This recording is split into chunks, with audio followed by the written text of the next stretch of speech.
Hello, everybody. Welcome to Rewind to Raw. It's John Pollock and Wai Ting. And my first question, how are you doing, Wai?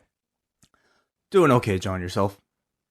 I'm doing all right. It is tonight has been, I guess it is where you have been fearful of everything going, and it just seems to be a disaster out there right now. That's what it feels like. Right. Off the top here, we just wanted to start the show off with the two of us, and prior to any of the other portions of the show, we wanted to start the show off speaking with two people, part of the post-wrestling family, Andrew Thompson and Nate Milton, because I think this is a very important conversation to have, and these were the two people we wanted to have starting off tonight's show. Yeah, honestly, I think with the week that everybody's had, wrestling, I definitely felt it tonight, is really part of like the last things on people's minds. And as a result, we can't continue any sort of discussion without having the discussion. And I wanted to make sure that we were telling you beforehand that we were going to engage in this. We were going to engage in this for the majority of the show, because I believe if you're going to pay attention, you have to make the choice to pay attention. And we're giving you the option to pay attention to the experiences of two of our colleagues and two of our friends who have gone through a hell of a week. So I hope you make that choice. If not, the time queue is right there for you. Hello, everybody, and welcome to Rewind to Raw. It's John Pollock here alongside Wai Ting, and we're starting off this show much different. We are not going into Raw off the top. There are many more important things to be discussing, and I have two people here with us that I very much wanted to speak to after this past week. Very lucky that we can have both Andrew Thompson and Nate Milton here on the show. Andrew, Nate, thanks so much for joining us. What's going on, brothers? We appreciate the invite, and you want to talk Raw? It doesn't get any rawer than what we're about to speak on here over the next 30 minutes or so, because what I've experienced, and I don't know, I can't speak for Andrew, but what I've experienced is this entire week has been affirmation for Black people of things that we felt in this country for decades, for centuries. And on the other side of the fence, I feel like this might be the first time in a long time that maybe white people have actually taken this stuff serious and our claims seriously. And so I find that interesting. Like, this is the moment where people are actually listening to what Black folks and people of color have been saying for years.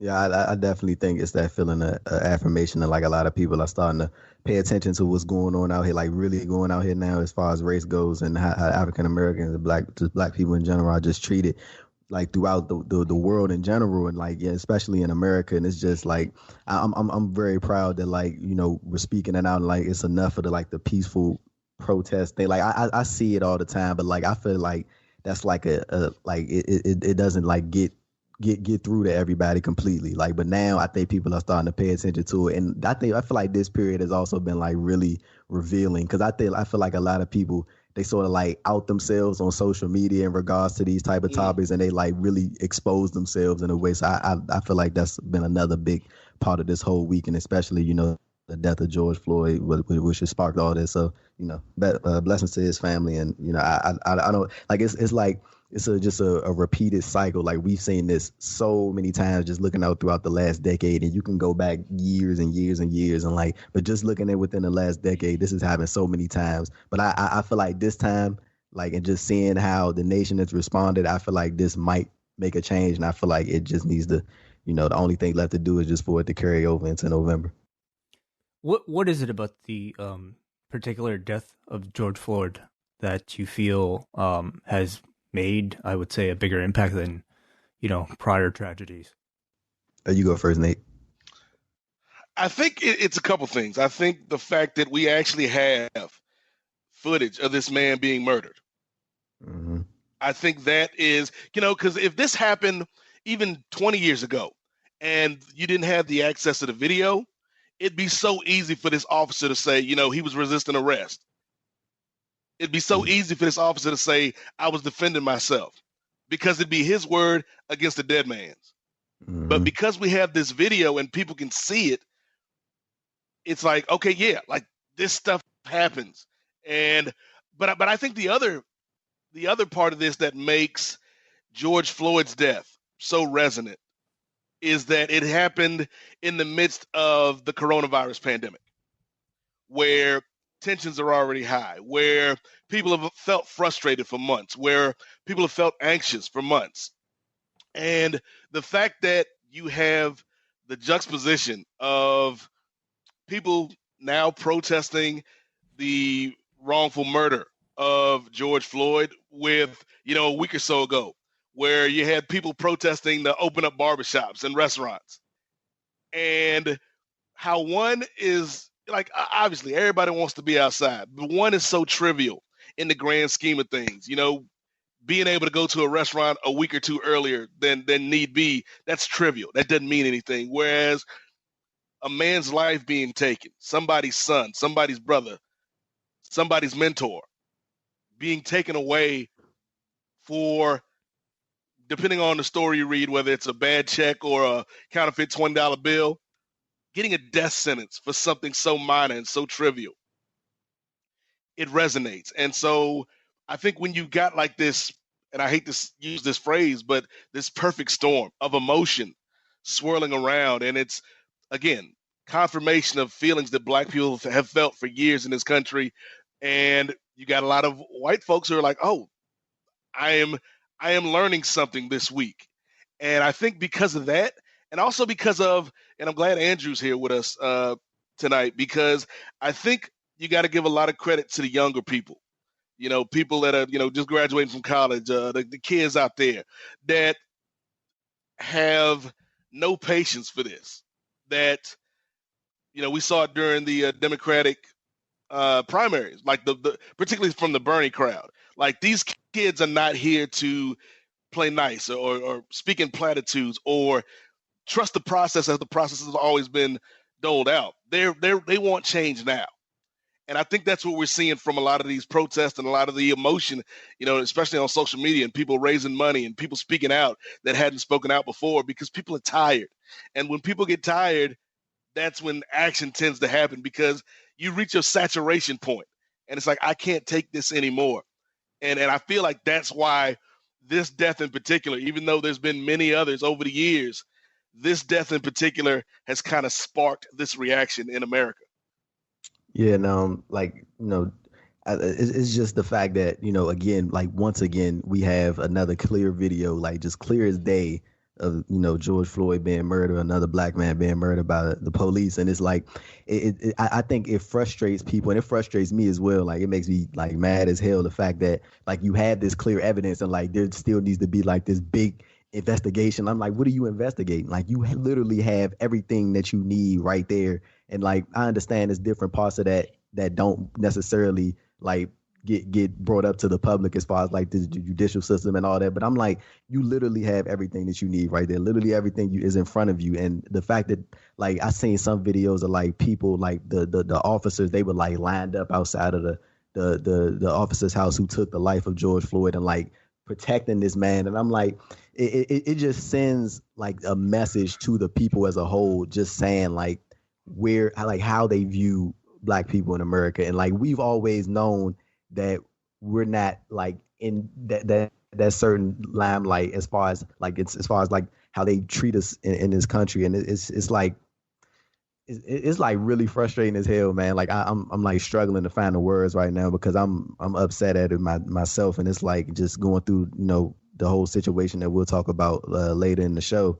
But it's just like, I really want this to just like keep going on. Like, I don't want it to stop, because I feel like if it stops, it's just going to be another cycle, and then it's going to get swept under the rug, and then another person is going to lose their life, another Black person is going to lose their life, and then it's going to be the exact same thing, and nothing's going to change. But I feel like if this keeps going and we keep doing what we're doing, things are going to change, and they're going to have to change. And, piggybacking off what they said, just with the younger generation of white people, I do feel like them being in this with us is a big help, because their ancestors, their parents, those are the people that's in power and are stuck in that old mentality, and they won't let it go, because this country has been beneficial to them for the past however many years, and their families. So they're not going to change anything. But I feel like this young generation of white people that's coming up, some of them are starting to, realize what's really going on in the country, and they not standing for it. And I think that when they stand behind us or alongside us, it helps in the long run.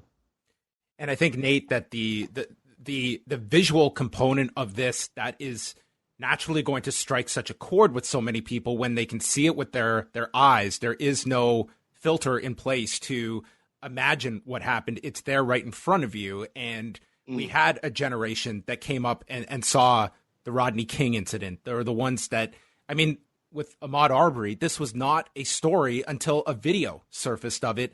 And I think it really demands the question of the incidents that we haven't seen that are not caught on video.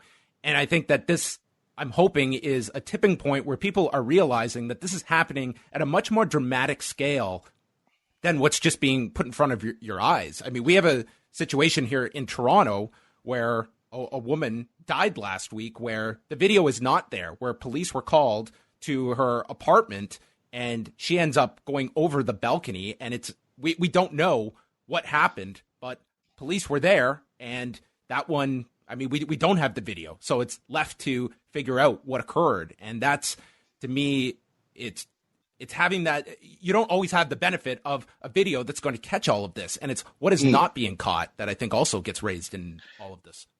And I think something that got lost in the shuffle, and it's minor compared to what happened with George Floyd, but it is in my opinion, it is very telling when you think about race relations and the psyche of racism or prejudice or bigotry in America.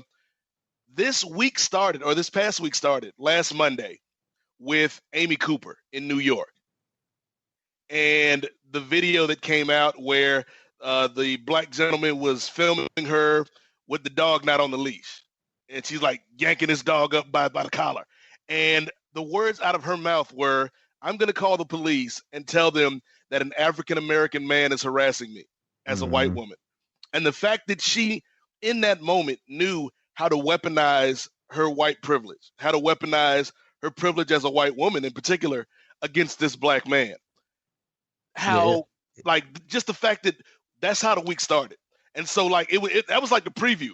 That was like the tune-up match for this big discussion on racism that was to come, because the attitudes, like a simple thing like that, had he not had a camera on him, who knows what could have happened to that man had she escalated her story.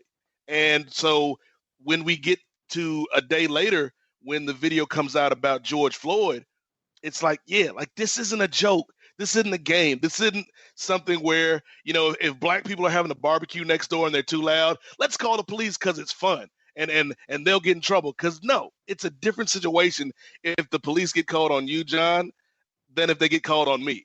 It might not end up the right way if they come to my house, because there's a historical context for relationships between black people in particular and law enforcement.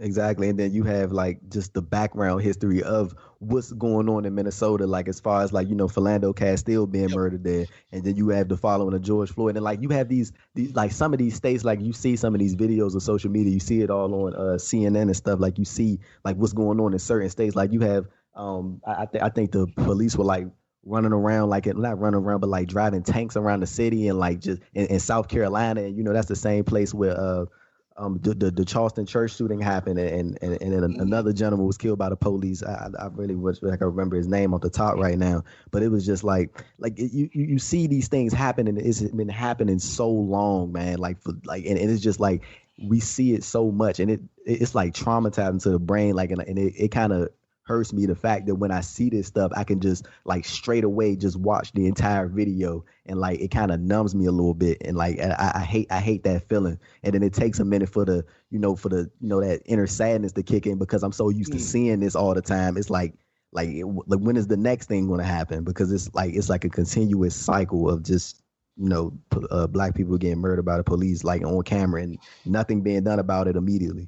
Yeah, well, to off that point, Andrew, the numbness. Because when I saw the video, I was obviously horrified, right? But I have to say, I wasn't shocked. That's exactly what I'm saying. I did, of course, you sitting there watching the video and you is this shit really happening? And then it doesn't kick in until like a little while after, because like you just so used to seeing this. It's like you know, it's like a continuous path. And I hate that that's like some of the reality that most Black people face, is like they don't get that instant like inner sadness because they're so used to seeing it. You know, with this particular incident, I felt like what was so affecting about it was the fact that I think we can all relate to the idea of having no oxygen and having, you know, like none of us have been shot, as far as I know. At least I haven't, and we don't know what that might feel like. Of course, we could imagine it, but the feeling of like not having air is something that is relatable to any human being. And to be able to just sit down and see like life, you know, be taken out of somebody, completely just like without regard, like an animal, is incredibly, I would say, traumatic. And you know, like for you, Nate, for you, Andrew, like I understand you might be numb to it, but I would say for a lot of people who perhaps haven't really been paying attention to this, it's incredibly traumatic. Right. And well, and to have it be like, to have a police, sorry to cut you off, Nate, but to have a police officer be the one to commit, you know, like an act like this it was huge. And to that point, Wade, what I was going to say is James Baldwin has one of my favorite quotes ever. And it's, to be a Negro in this country and to be relatively conscious is to be in a state of rage almost all the time. And to update that, I would say not only is it a state of rage, but it's a state of anxiety. It's a state of fear. It's a state of sadness. It's a state of, to Andrew's point earlier, it's a state of having to numb yourself to these atrocities that happen all the time, you know, and whether it becomes almost like a sad roll call, you know, whether you're talking about George Floyd, Breonna Taylor, Tamir Rice, Trayvon Martin, Eric Garner, you know, the names, and the sad thing about each of those names is I feel like in the moment, people were upset. In the moment, people were pissed off. In the moment, people wanted change. But then that moment dissipated and we were on to the next thing. And so my hope for this is that there's actually some legs to the feelings that people feel right now, not just within the Black community, but with everybody in America. You know, and one of the things that I've been slightly bolstered by is that I've seen more white people speaking out about this than usual. And so my hope is that this is not just a flavor of the month thing. My hope is this is not just the cause of the week, and that, yeah, like there's actually a continued movement beyond this week, beyond this month, because spoiler alert, like Black people alone aren't going to be able to fix this. It's not something that we can fix because we've been trying. It's something that needs everybody, in particular our white brothers and sisters, to come out and use some of that privilege, to use some of that power, to use some of that platform to say, hey, this isn't right. And even if it doesn't affect me 100%, I'm not going to turn a blind eye because it's affecting people that I care about.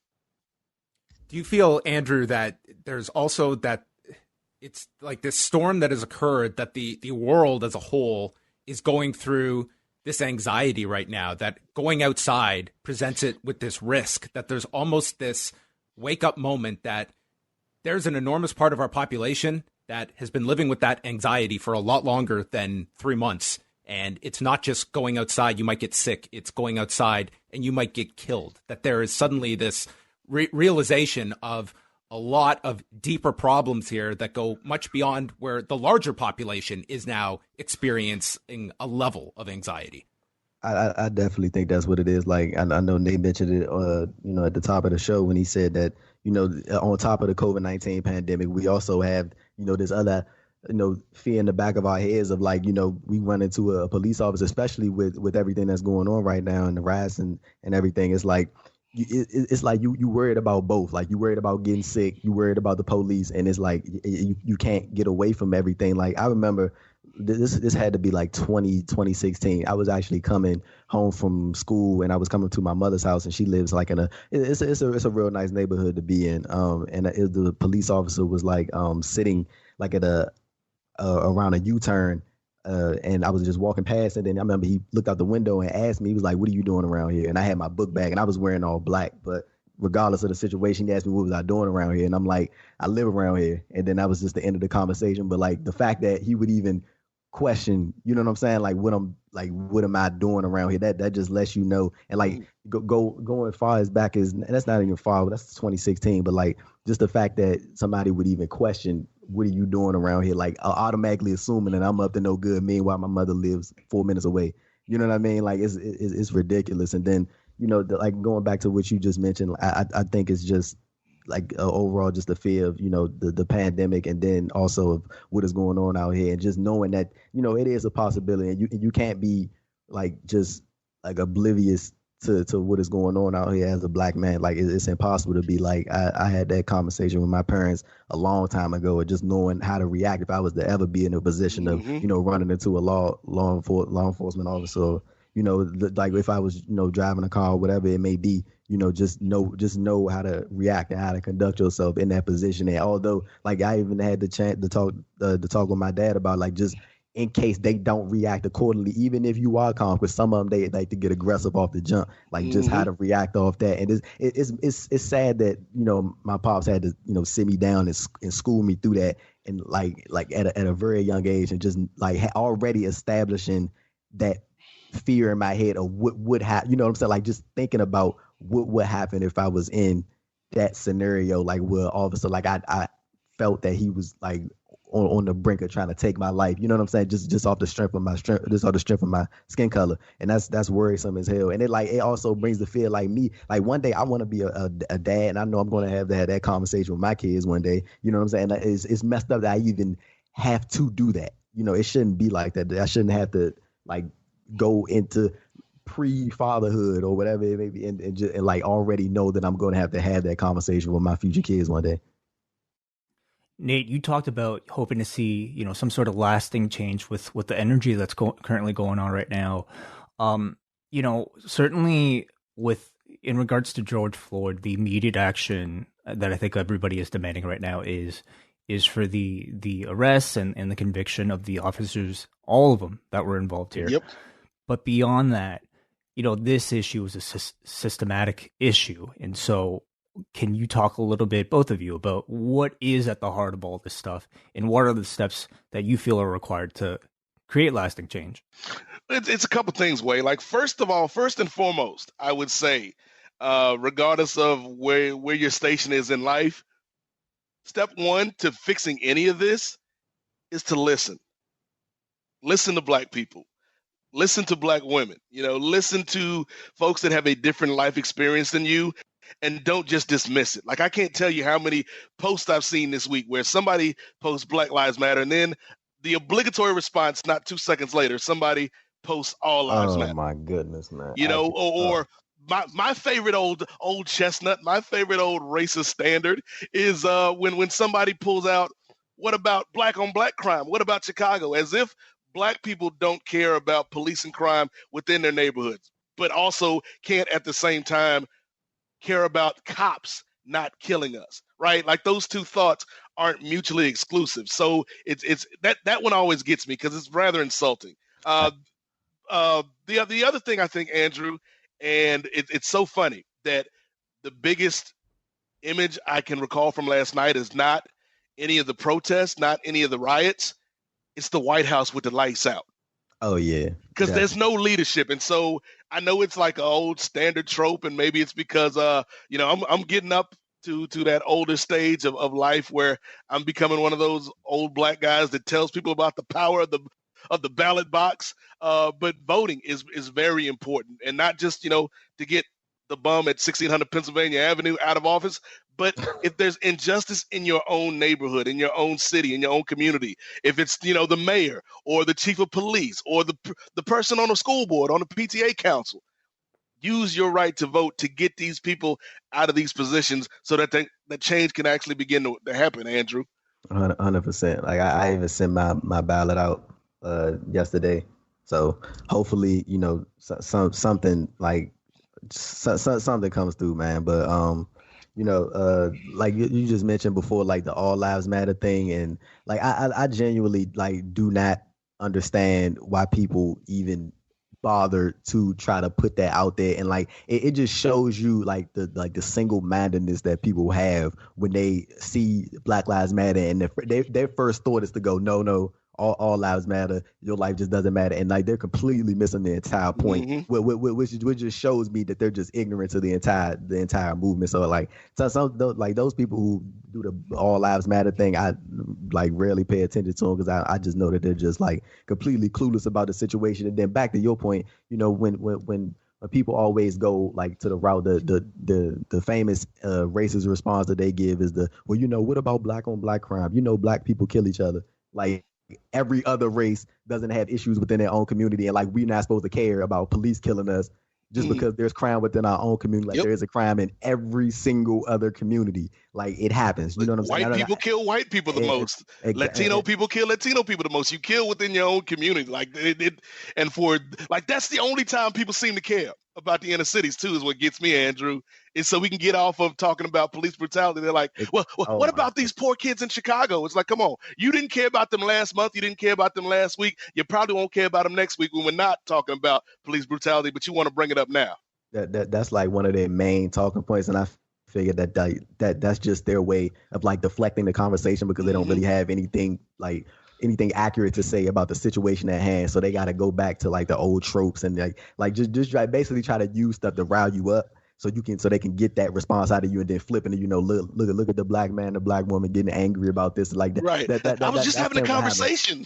Exactly. And that's what tend to happen. And then like we've seen some of like, and the thing that like really annoys me about some of the stuff that I've seen, like is like how when doing these protests, like when I see mostly like white people like throwing stuff in these buildings and damaging stuff, and then like they just get the dip and then go back to wherever they live at, and then like the black people get left to blame. Like I remember a couple of years ago, it was something that happened, and I remember this dude it was in DC. The dude was telling people to stop stop adding to the flames of the fire that was burning the street, and you see like this swarm of white people like just coming like throwing newspapers, and he was telling them like, dude, y'all get to leave after this. Y'all don't live here. You can go back to wherever you from in your neighborhood, and then we got to clean all this up and deal with the repercussions of it. And then the police gonna end up blaming us anyway for doing it. And then y'all get to say, oh yeah, we went out there and protested with black people. And then on the other side of that, yeah, you did protest, but then you just added on to the issue. You know what I mean? Like, so when people come and they like, when I see, it's literally seen videos of black people telling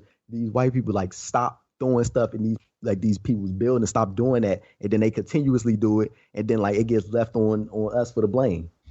And that's a great metaphor, Andrew, of what this I think has been the source of frustration, is that when the next news story comes on, there's a whole population that can just move on to the next thing and forget about this and leave it for the black community to deal with this on a day-to-day basis, and everyone's on to the next story. That's what's so imperative here, that this story has the oxygen, because there was a guy last week that didn't have the oxygen. And that's, to me, what needs to come out of this is that we're not just moving on once again from this, that this is continued to be discussed. And I'll throw this out to both of you, that, in a normal timeline, we'd be in the midst of the NBA playoffs right now. We'd be in the midst of Major League Baseball, of the NHL.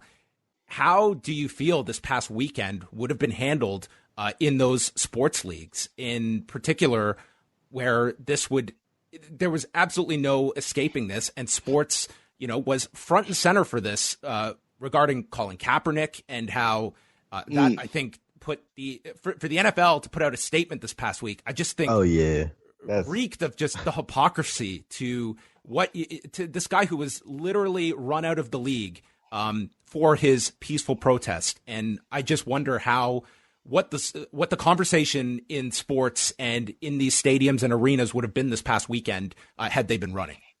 For them to even like have the gall to like think, okay, we're going to put out a statement on this issue knowing that you, like, as you just said, you guys literally ran somebody out of a league for fighting for this very thing. Like just the level of disrespect within that. But like as far as like other sports leagues, like the NBA goes, like you have somebody like a LeBron James, who's arguably one of like probably the most popular athlete in all of professional sports, or amongst the top 5, and he's very vocal about situations like this, and has been very vocal. And like when I think when other athletes see that LeBron is doing it, other black athletes see that LeBron is doing it, they feel like, okay, if like and as messed up as it may be, they may be like, okay, if there's no repercussions for what LeBron is saying, like any other backlash, then maybe we can speak out, and that adds on to that. And then you have other athletes who are also like their own individuals, and they speak out, which is really good. But like when you have somebody like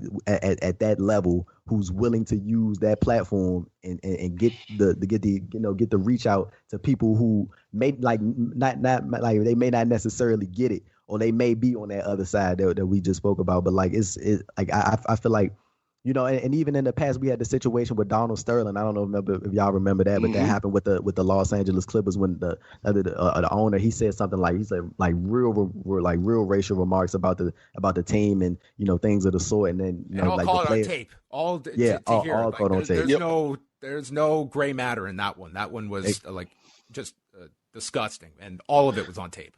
Exactly. And then the players protested, and they stopped wearing the team shirts. And so I think that within certain leagues it matters, but and I feel like there are some like predominantly white sports that I feel like there's still like that inner racism, because you see, like, you have football and basketball, and half of those leagues are predominantly black. So you have all this community of athletes coming together, this community of people coming together and speaking out on these topics, and they're reaching that mass audience. But I feel like when it needs to hit, in NHL and in MLB, that's predominantly white, and then they need to get along with what's going on as well, and use their platform to reach those people who, they may not be aware, or they may not be educated enough on the topic. And one of the reasons why I think the NBA is often at the forefront of this is not just because you have players that want to be active, but again, this goes back to the thought of white allyship. You got a commissioner in Adam Silver. Oh, yeah. Who is about the business of listening to his players and taking the temperature in the room and doing something that is right, even if it might not be popular with the constituents, might not be popular with the owners. Contrast that with Roger Goodell, who, again, Colin Kaepernick, blackballed from the league, in part because Roger Goodell, this guy that built his brand on being the tough guy commissioner, kowtowed to the will of the owners, who didn't want this type of thing going on in their league. And so, yeah, like, I think it's great that we get somebody like a LeBron or that we get somebody like a Dwayne Wade that can speak out on these issues. But ultimately, again, the real power lies in ownership, in management, in leadership. And Adam Silver, to his credit, I got to tip my cap, whether you're talking about the Donald Sterling thing or whether you're talking about, going back to COVID, canceling the league like quick, fast, in a hurry, not dragging his feet on it. Adam Silver seems to be somebody that is smart enough to know what's in the best interest of his league and in the best interest of the community around his league, the fans that follow his league. And so I feel like sports is going to be interesting, though, because there are going to be a lot of conversations this week. I'm kind of glad, in a way, granted I'm sports guy, but I'm kind of glad sports aren't happening, because I feel like it'd be an easy distraction. Mm-hmm. Yeah. If we had something else that we could turn on to other than the news, if we had something else that we could watch other than CNN or MSNBC replaying the video of George Floyd being murdered, if we could, flip the channel and watch hockey or watch baseball. But no, we have to sit with this, because there is no, unless you want to dive into Netflix or any of these other streaming services, there is no escape from this reality. And that's my big thing. Like, I hope that people are not just tuning out to this. And then I would hope that people are actually thinking about the way they interact with Black folks and people of color and people who might be different from them. I believe this is the start of Pride Month. How do you treat people from the LGBT BT community. Like, how do you treat people that are different from you? That's the starting block. Do you listen to them when they bring up valid concerns, or do you just dismiss them? Or, that might be one or two bad apples, but that's not America. America's this great place. And like, yeah, America's a great country. I love America. But it ain't always the most friendliest place if you're black or brown or any type of quote unquote other. And Andrew, I mean, we were discussing this prior, and you did share this. But for those that maybe were not aware, can you just describe what you woke up to on Monday morning? Yeah, so I got a couple just to fill everybody in on what happened. So I posted a video of a young man that was at the Minneapolis riots, and he spoke a whole lot of truth in what he was saying. Like it's a video that went over. It got shared a bunch of times. I'm pretty sure if you just scroll around, you'll probably see it. But I posted that to my Instagram, and what happened was this guy, and I don't know if I'm assuming he had to be following me previously because my page isn't private, but he commented some racist comments underneath, and I'm not going to like go back and forth with the dude and try to convince him to try to change his mind, because that's just pointless, because he's not going to change it. So I just deleted the comment and I blocked him. So I wake up and all of a sudden I'm getting text messages from like different email accounts, and when one of the dude, like, he's like calling me like the N-word, and like sending me Nazi symbols and all this stuff, talking about how he was going to like my tribe was going to hear from him, and like all like just saying all this like just egregious stuff. And then of course he sent me the DM direct message on Instagram saying that there's a few people within my area who he would like to see be the poster boy for lynching for the white supremacy movement, and on top of other things as well. But it was just waking up to that text message at 6-7 in the morning, just knowing that this dude legit took the time out of his morning, woke up early as it can be, and just like made sure, like, let me send some racial comments out. And like I'm not like, of course he was making threats, and as I mentioned to y'all, off air, like I'm not gonna sit here and like take no super serious threat from somebody on social media, because I just always been of the mindset of, just in life in general, if somebody gonna do something to you, they probably ain't gonna tell you, they just gonna do it. And like I feel like he just I feel like he was just upset at the fact that I blocked him and like didn't give him the time of day as far as like responding to him. So he like figured let me reach him in the best way I can. But I'm pretty sure everything is gonna be fine. But just it just goes to show you that what's really going on out here, and how people really are, like they're in themselves. And like for those of you who do know me and who do follow me on social media, and we're close friends and stuff like that, like I'm not like a real like boisterous person, or so like I speak out and stuff like, but I'm not like really like on it as much as I should be. But like I felt like I should have put this out. Like I felt like I really should put this out, because like of course I was like debating about it, and I was like, should I just send it to the close friends and like let them know like what's going on? But I was like, nah, people need to see this, like just so they can know like this can happen to anybody, you know what I mean? And it just shows you like to watch your surroundings, because you never know. Like this dude, I don't know how long he's been following me on Instagram. He could have been following me for the past couple of years now, and I never knew it. You know what I mean? It just shows you like he picked whatever time he felt was right to send me these messages. But I'm glad I got the message out, because I think a lot of people really need to see this. It's a vulnerability that I don't think a lot of people are necessarily aware of if they haven't gone through something like that. It could be just a dude who's just a troll who just gets off on like affecting somebody in the only way that person might know how, and that's to spew like hate online. Same goes with any form of cyberbullying. It's people who just want attention. But I think the difference is certain people have areas that could be targeted that other people don't, and that's part of the I mean part of the reason why I would say so many people are so incredibly angry about that disparity. Right. Well, that's the thing. Like I don't like, obviously I've experienced prejudice and racism over my lifetime, and I still can't find the mentality that would make you do something like that person did to Andrew, right? Like what about Black people asking for not more than white people, but equal, right? Like Black people aren't saying we want to be on the top It's just we tired of being on the bottom, right? And so it's like, what about somebody asking for equality makes you so angry? Again, like to use this person as an example, you get up before breakfast. First thing on your mind that day is to send something hateful to this man on the internet. And so it's like, yeah, there has to be for lack of a better term, there has to be a revolution in America. And then, that doesn't mean violent revolution, but a revolution of thought, a revolution of action, a revolution of people that we put in place as our advocates. And again, not to hammer in on the political things, this isn't Review America, but one of the ways you can do that is with your vote, because there's a lot of people out here that don't have Black folks' best interest at heart sitting in Congress right now.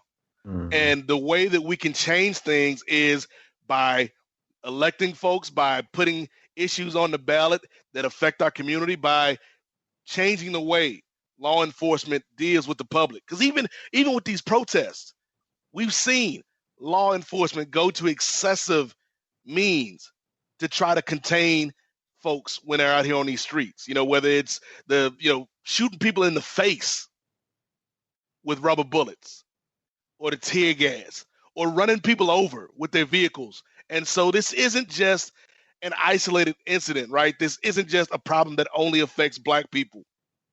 It's something that affects the fabric of America. And if America is as great as you say it is, or as you think it is, or as you want to believe it is, then it's got to be great for everybody.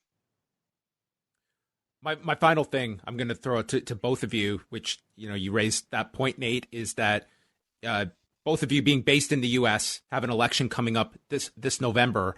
And I want to know how your interests you feel are represented. I'm not going to ask from the side of the incumbent, because I think that goes without saying, but even from the Democratic side, as well as at your state level and your local level, how you feel your interests are being reflected by those representing you. I'll start with you, Andrew.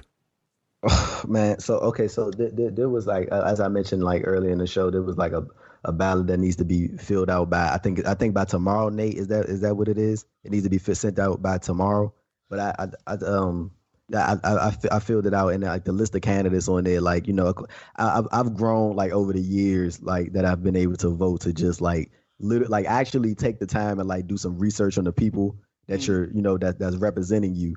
And I you look down at the people that were eligible to to vote for as far as presidency goes, and like it just feels like the only like option there that was like of some like hope in any way, and like it makes it even hard for me to vote for him, because like of with the comments that Joe Biden made last week, when he was like, if you don't vote for me, you're not Black. And I'm like, bro, who, like, why would you, like, I genuinely, like, do not understand people, but I'm not even gonna get into deep into that. But like, it's like when you look at, like, like as I mentioned earlier, I'm trying to like get into like actually doing some research on these people that I'm supposed to be voting for, and seeing if their interests going to reflect me and many others around the U.S. and just I just really want to change, man, because it's getting ridiculous out here. It's been ridiculous out here, but now it's just like to the point where we're literally seeing these things happen right in front of us, and like there's just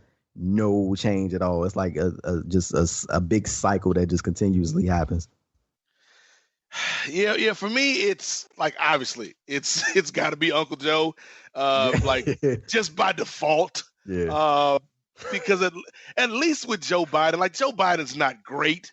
Like, Joe Biden is like when Dean Ambrose was world champion. It's like, this dude ain't great, but he's better than the alternative, I guess. And the thing with Joe Biden is, I at least know that Joe Biden knows when he screws up, and his apologies aren't the best, but he's somebody that I feel like hears me.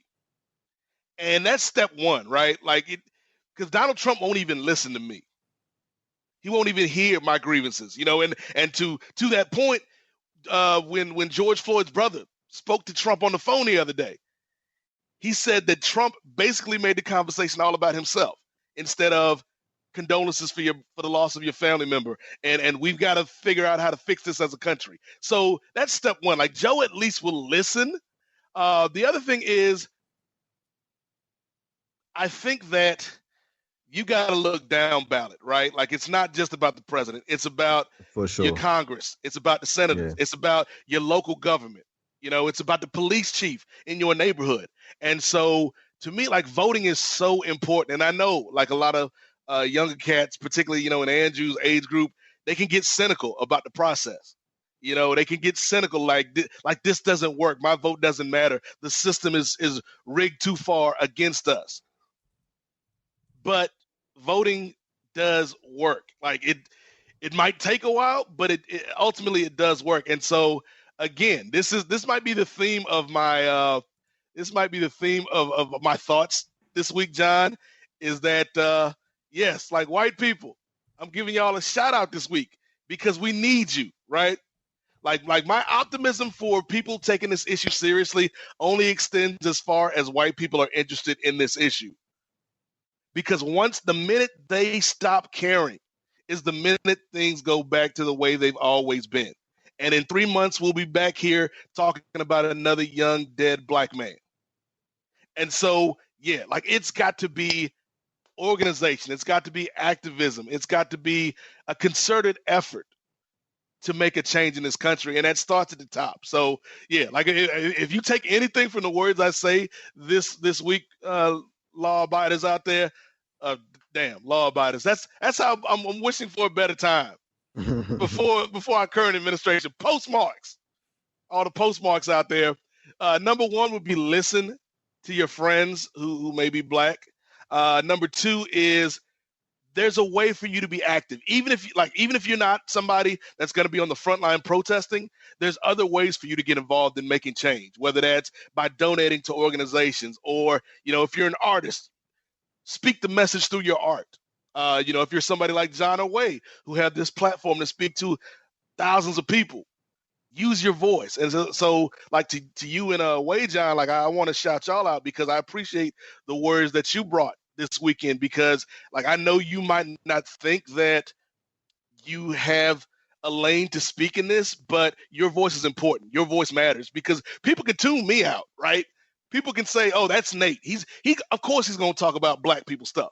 I don't have to listen to this. Or that's Andrew. Of course he's going to be on the side of black people getting equal rights. I don't need to hear about this. But to hear it come from you and Wai, like, that might spark something in their mind where, as they've tuned me or Andrew or the countless other black people within this bubble out. So, yeah, I wanted to say thank you to you and Wai for speaking out this weekend. On that, first of all, I think John and I would both agree that we're probably too late on it.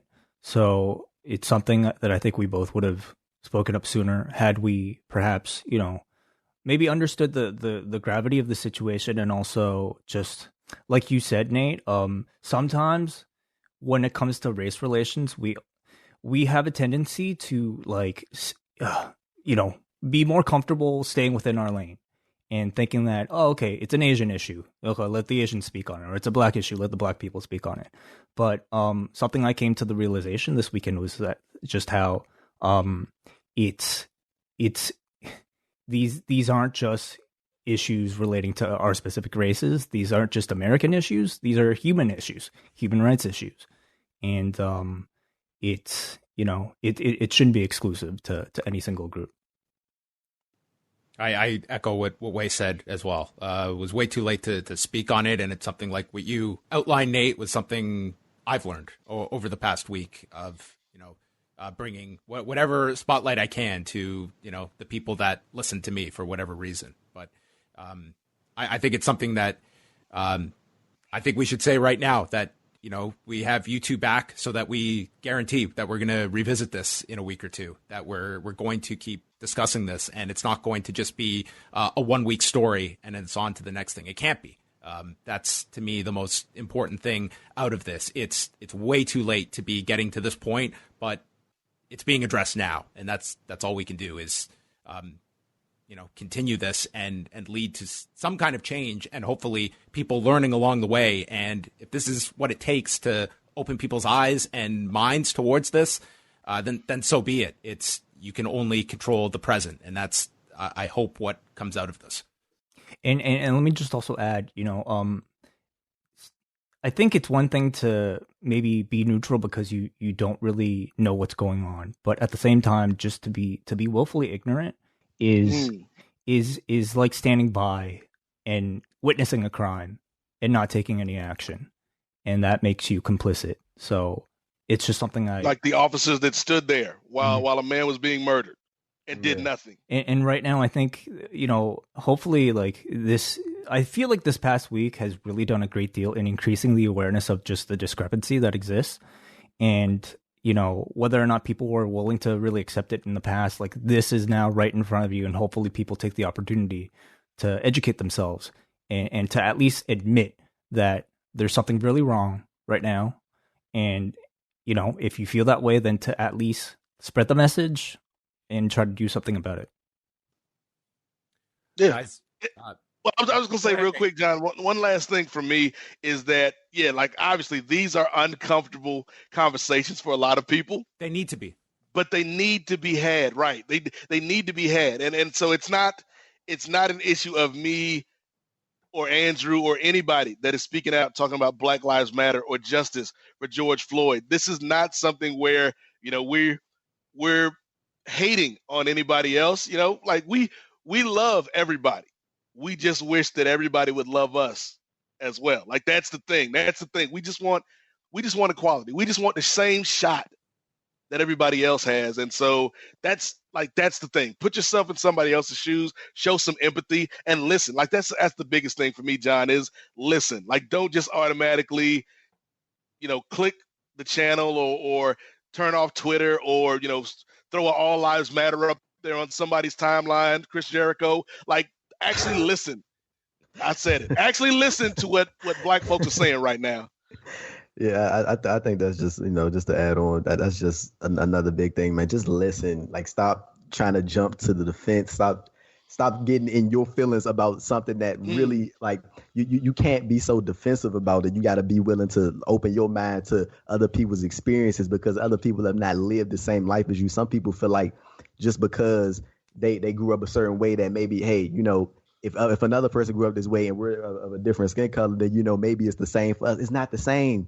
It's not the same. It never will be the same. Like, but the thing is, we're trying to make it the same. Like, and the only way it's going to get that way is if everybody gets in and we on the same page. And if people not on the same page, guess what's going to happen? It's going to keep being the same cycle over and over again. Well, guys, thank you so much for joining us. We love and care about both of you, and I'm so glad that you guys were able to come on today and chat about this. There's no two people I want to speak to more today to start off the show. So, Andrew, Nate, I can't thank you enough. I appreciate y'all, thank man. you, brothers. We appreciate you. Go talk about something lighthearted now, like Jeff Hardy getting a DUI. Jesus. That's Fridays. That's Friday. Jesus. On that note. that went left real quick. You got to keep the listeners on their toes. Yeah, you got to, man. You got to.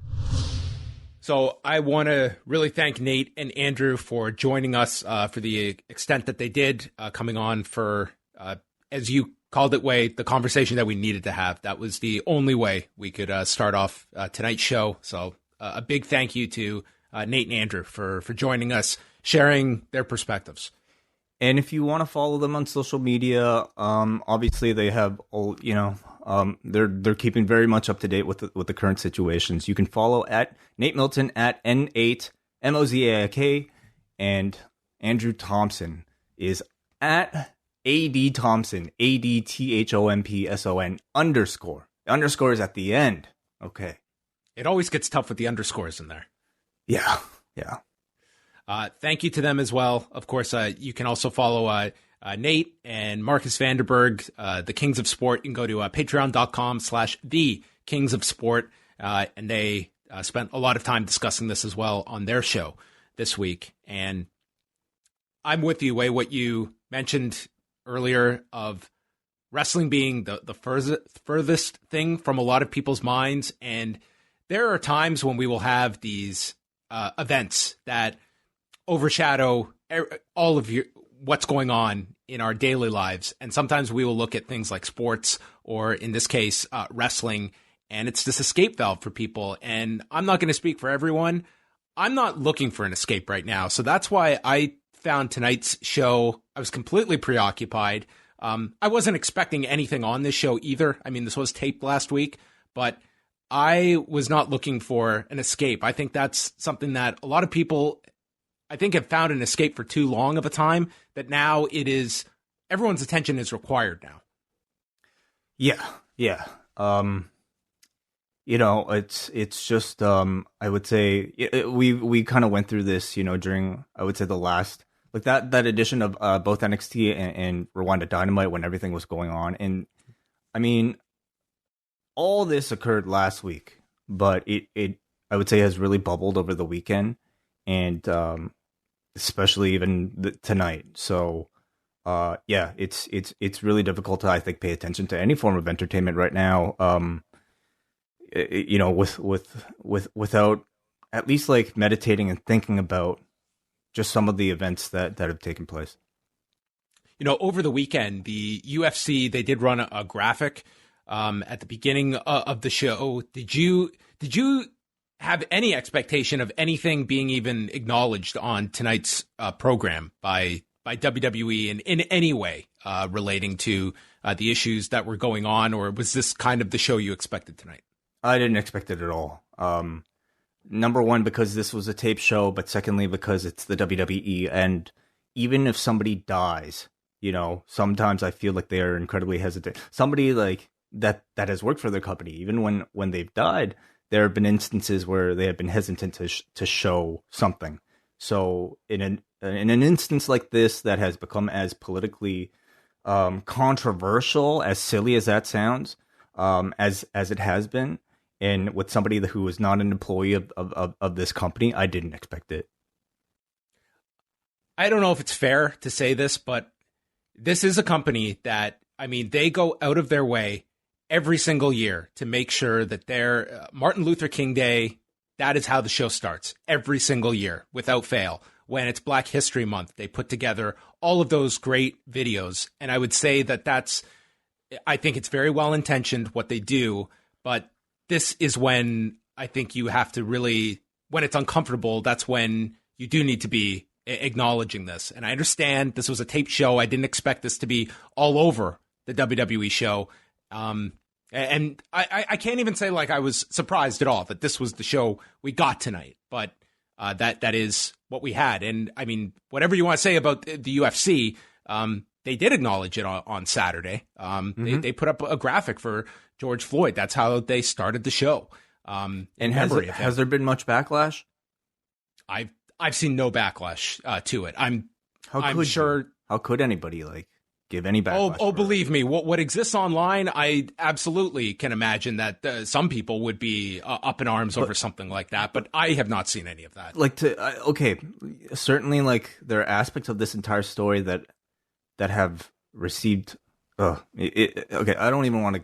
I want to get into the wrestling in this portion, but nobody can get mad at an obituary board, right? So I don't know if what was if WWE even considered it, but certainly I don't think they would have met much backlash if they did. But I also didn't expect them to. Yeah, it's there's so much going on tonight. I mean, the stuff in Washington tonight, just disgraceful is not even a word that begins to summarize it. What happened tonight with the tear gas, it's just absolute chaos with zero leadership in this. It's just infuriating. That's how I feel right now as we're doing this. Just following along with this as we go through all of this wrestling stuff. But this is the portion where we're not excited to talk about the Viking Raiders Street Profits bowling game. I was so excited all weekend for that bowling match. And you know what? By the time it came Monday night, I can't say I was in the mood for bowling, even cosmic bowling. So we are going to move on at this point. But I thank all of those that listened to, I guess the first hour of the show. So just looking at the site this week, we do have a lot of shows coming up. I believe this is our first of 11 shows this week through Sunday. Some of the highlights, Wai and I will be back Tuesday night with a new Ask Away for Post Wrestling Café members. We're going to get into in the news, but Danny Havoc passed away over the weekend. A lot of people posting tributes about him. Damian Abraham is going to join me on Wednesday to chat a bit about profiling him for his series The Wrestlers that aired on Vice last year. So Damian is going to chat a bit about getting to know him through that series. We've got a special UFC 250 preview show on Thursday. I'm going to be joined by Mike Bond of MMA Junkie. Wai and I will be live Friday night with Rewind to SmackDown. That will be live for all patrons. UFC 250 post-show Saturday night with myself and Phil, and we will have a live streaming option for that show through our YouTube channel. Yes, at youtube.com/postwrestling. That'll be free and available to everybody. You don't even have to be a patron of ours. You can just stream it right off of the website. So right after the UFC event airs, check it out. youtube.com/postwrestling. And then Sunday we have a triple main event at postwrestling.com. We have the season finale of Total Recall. You know, I'm actually wrong about that because I just looked it up and it seems there's an 11th episode. Oh, they got an 11th episode. Okay, I take that back. It is the penultimate edition of... Are you going to do a show this weekend or not? I will do a show this weekend, but I'm actually I don't know what's up with this, episode 11. That's strange. They've never done 11, I don't think. Yeah, so it's it's listed in some areas and it's not listed in some areas, so I'm not even 100% sure, but I mean, it seems like there is at least one episode, according to Google, that says it'll be called Babies on Board, so we shall see if that comes to fruition. Okay, well, this is, you've got to tune in on Sunday.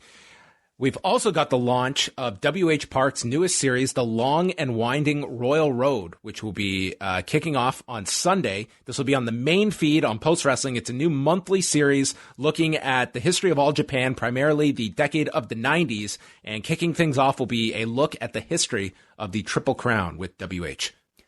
It is definitely a portion of Japanese wrestling history that I think gets talked about a whole lot, but I really don't know how many of us, myself included, have really dug into the actual narrative of exactly how these great matches came to be and who these players were. And certainly if you're somebody who, like myself, wants to know a lot more about that period, a very important period in professional wrestling history and not just Japanese wrestling history, we're talking about really the home period of a number of five-star plus matches.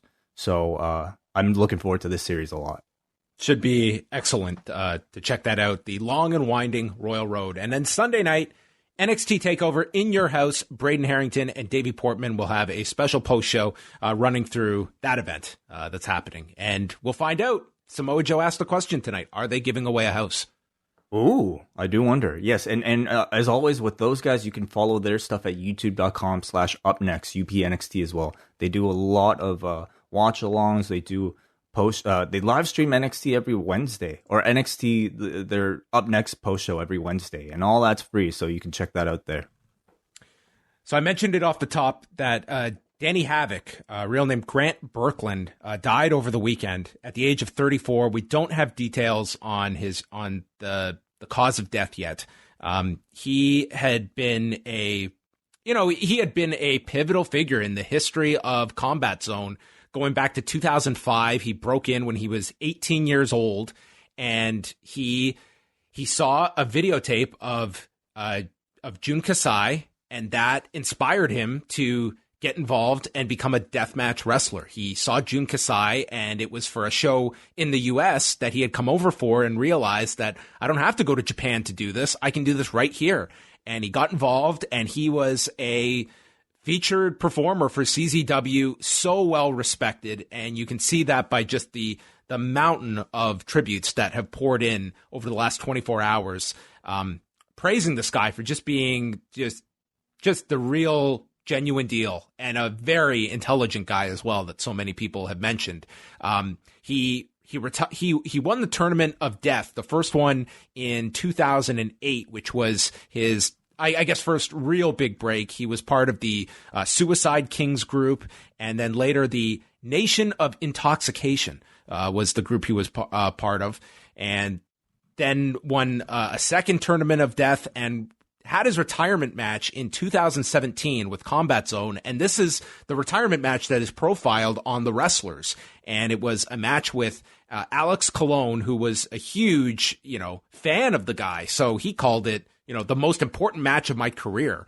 He did come back last year, wrestling for Matt Tremont's H2O group. And then earlier this year, through his affiliation with Game Changer, they went over to Japan for a handful of shows that he worked there at Shinkiba First Ring. And then through the Freedoms group, while he was over there, got to work Cork and Hall. And his last match was earlier this year in February for Game Changer Wrestling. And it's a very sad story. Back on April 4th, his wife died suddenly of a heart issue. And, from those that were around him, it was obviously a very traumatic loss. He wrote this heartbreaking statement that I included in the bio we have up on the website, but only 34 years of age, tragically young to be passing away. And it's a really sad story 2 months after his wife had died. That's really terrible. Like, I thought it's really silly to think about, but like I somehow thought like tragedy would be contained within a week last week and that we were out, but clearly not. Yeah. It's just been like a lot of terrible news, just within the wrestling world over the past number of weeks. And it's, this is, another story that adds to it. The WWE Network, this has been long discussed, earlier today launched its free tier. So you now have the ability, to be able to log in and watch a lot of different, free content that they made available of series, including the entirety of the Monday Night War, Ride Along, Table for Three, Photo Shoot. They've also launched this new show, Raw Talk, which is kind of just reviving their post show that they would air after Raw. It's hosted by Charlie Caruso and Samoa Joe that they were promoting on the show tonight. And, ultimately we'll see, Wai, if this is essentially just grabbing, will this be enough that people will check this out? You don't need a credit card to check out this free content, but it's hopefully just getting people in the door to sample the content and wanting to see more of it. And hopefully they end up signing up, and we'll see if it's a worthwhile add-on to the current form of the WWE Network. I mean, they've plateaued for a while now. And in fact, I guess up until this WrestleMania, have been dropping, haven't they, in terms of subscribers? Yeah. They had, for WrestleMania, they just got that huge boost of free subscribers. That we'll see in the next earnings report how many of those ended up signing up. If it's if everyone just wanted to see WrestleMania but didn't stick around, then it's ultimately a number that it looked good last quarter. But if you can't convert them, then it's somewhat meaningless. So, I mean, it's a familiar tactic, I think, with any, paid subscription. And we kind of do it ourselves. Like we, give free content. And if you like us enough, maybe you would want the premium thing. And that's what they've chosen to do here, is by giving you all the stuff that I think people enjoy if they sit down to watch it. But I can't say any of these things between the Monday Night War or Ride Along or Table for Three. They're all very enjoyable, but none of them are draws. No one is paying $9.99 specifically for these things. They're paying $9.99 for your pay-per-views, for your takeovers. And I think if the hope is probably you getting familiar with logging onto the network, making it a destination every Monday night, or just whenever you have some free time, putting this thing on, and when it comes time to watch a pay-per-view, you feel comfortable enough to just, it's $10, throw it in there, and hopefully that works. We'll see. Hindsight's always 20/20, but after seeing the numbers for the UFC pay-per-view last month and the success that AEW just had with Double or Nothing, there is no doubt in my mind that had WrestleMania been on pay-per-view this year, I think they would have done a significant number. I don't think they would have done the level that the UFC did of 700,000 buys, but I think that show would have done Unfortunately, I don't think it's a case where you could have just all of a sudden told your audience that, hey, we're making this a pay-per-view. It's they've gotten out of the pay-per-view industry, so it's not like you can just flip that switch for one event. But to me, it's had they been in the business of keeping WrestleMania on pay-per-view, I don't think the pandemic would have hurt WrestleMania at all. I think it would have actually done better. How much do you think they would have charged? For each night. For each night. I mean, a lot of places did offer it as a pay-per-view this year, and we saw the breakdown. I can't remember what my cable company had it listed as, but I want to say... Would you have gone 50 US, like AEW? For both nights? I guess if you buy one, you would probably have the option. I think that's where you would have, I'd be curious of anyone that actually did buy it, which I can't imagine there's anyone, because you had the network option. So why would you buy it on pay-per-view? But I would say if you didn't have the network component to everything, I think $50 and you get both nights, I think they would have done a really strong number at they could probably have gone higher, actually. They probably could have gone like 60, like UFC is like 65. And if you did 65 for 2 nights, I think that would have been a price point that people would have been accepting of for WrestleMania. Possibly, yeah, possibly. Yeah. Well, and I think with the recent successes, I would say of both AEW and UFC, it makes you wonder if they might consider something like that for a SummerSlam. Yeah, I mean, do they revisit any of the?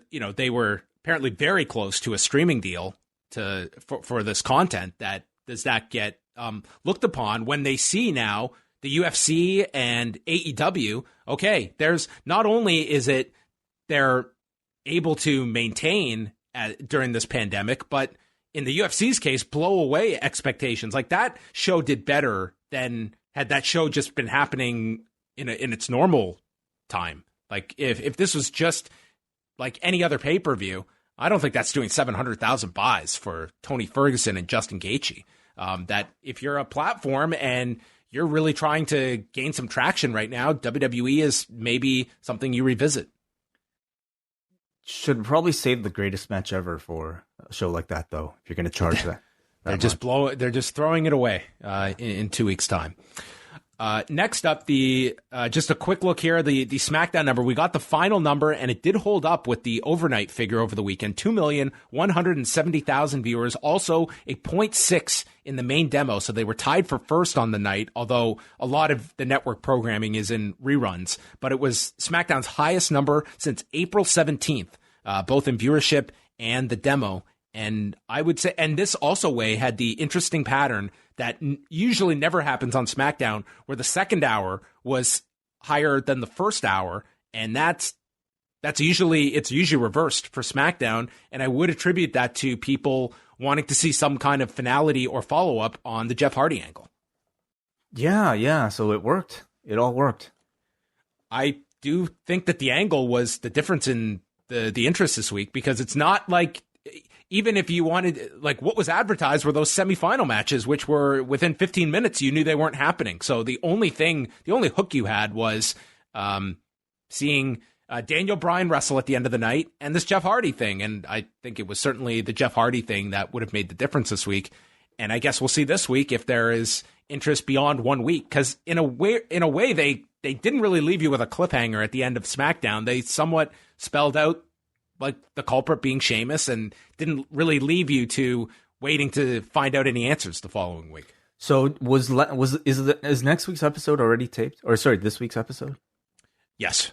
Okay, so it's not like they can really like alter plans, but I would imagine they would keep this mystery going, because right now we're only presuming that it's Sheamus. We don't exactly know if it is. You're right. It could have been a red herring, and we find out that it's Sheamus is cleared. Like, maybe there's an eyewitness or Sheamus has an alibi, and they can keep this going. Could be that. They could do that. So it's possible. They have a lot of mysteries that we still have the hacker that they've got to eventually reveal. And they did the whole deal. I think that they had that success with Sonya and Mandy and the whole Otis thing. Like, that was something where it took 2 months to get through. So maybe this is a longer storyline idea, even though week one was met with a lot of criticism. Well, we've been through these, John. Like, we've been through how many murder mystery type of things that, WWE has attempted to do. Like, remember when, well, first of all, of course, the Hummer, with Rikishi and everything, but then like even as recently as like the stuff with I guess Sonya that the hacker revealed, and even what is it, Enzo and Cass? Remember that? Oh yeah, that was terrible. Like all the dangling of like the threads, and I would just say more often than not they end up being kind of unsatisfying. Like I just feel like I'm being led along for the sake of them, like, catching these ratings. And I do hope, certainly, that they have a solid, satisfying conclusion in mind for something like this. Well, we will certainly find out. AEW Dark on Tuesday night, there was a controversy involving this week's show because a wrestler by the name of Clutch Adams was set to wrestle Sean Spears. They had taped the match and it was going to run tomorrow night. And then a bunch of tweets surfaced from 2013 that were both homophobic and racist from this wrestler. And Cody just announced the match was being pulled, and they have since inserted another match between Christy Janes, who we just saw last week, and Killen King is going to be the match in its place. And the wrestler, he put out an apology about these tweets, and I think this week, of all weeks, it was not even something I think AEW was going to weigh the pros and cons. I think that it was just, hey, this match isn't airing this week. Actually, the first I've heard of this story, but just judging from what you've told me, I felt like they did the right thing, obviously, and I think it's a tough thing to like expect them to be able to like vet. Is it? What do you think, John? Is it like was there fault in simply hiring this guy from the beginning, or is that a big ask? Like for a wrestling company for every wrestler that they have to go through all their timelines and social media history. I mean, it is a reality now. And I'm like, most people probably forgotten about this, but there was like a 48 hour period a year or two ago where, no, I'm talking about where there were some tweets that came up involving Cedric Alexander, Sean Spears, and they told some pretty inappropriate jokes on Twitter. And, they apologized for it. They moved on. And I read these, and like, it's pretty bad stuff, what this guy wrote. Do I think that one thing, or in this case, it was multiple things? I don't think your career should be over because of it. And I think that there is probably a time when I think that everyone should be given the opportunity to learn and grow from mistakes. I don't think that kind of discussion was happening this week. It's just not worth the problem. And I mean, I'm glad he apologized. I don't think it disqualifies him from ever, making a living in professional wrestling again. Mm-hmm. But I think that this week of all weeks was not going to be the week where AEW's going out on a limb to back someone who has this kind of, history on Twitter. And it's got to be, he was 19 at the time. Guess what? What you put out there, it's there permanently. And you have to remember that everything you tweet, think about the fact that a future employer may be reading what you're tweeting today.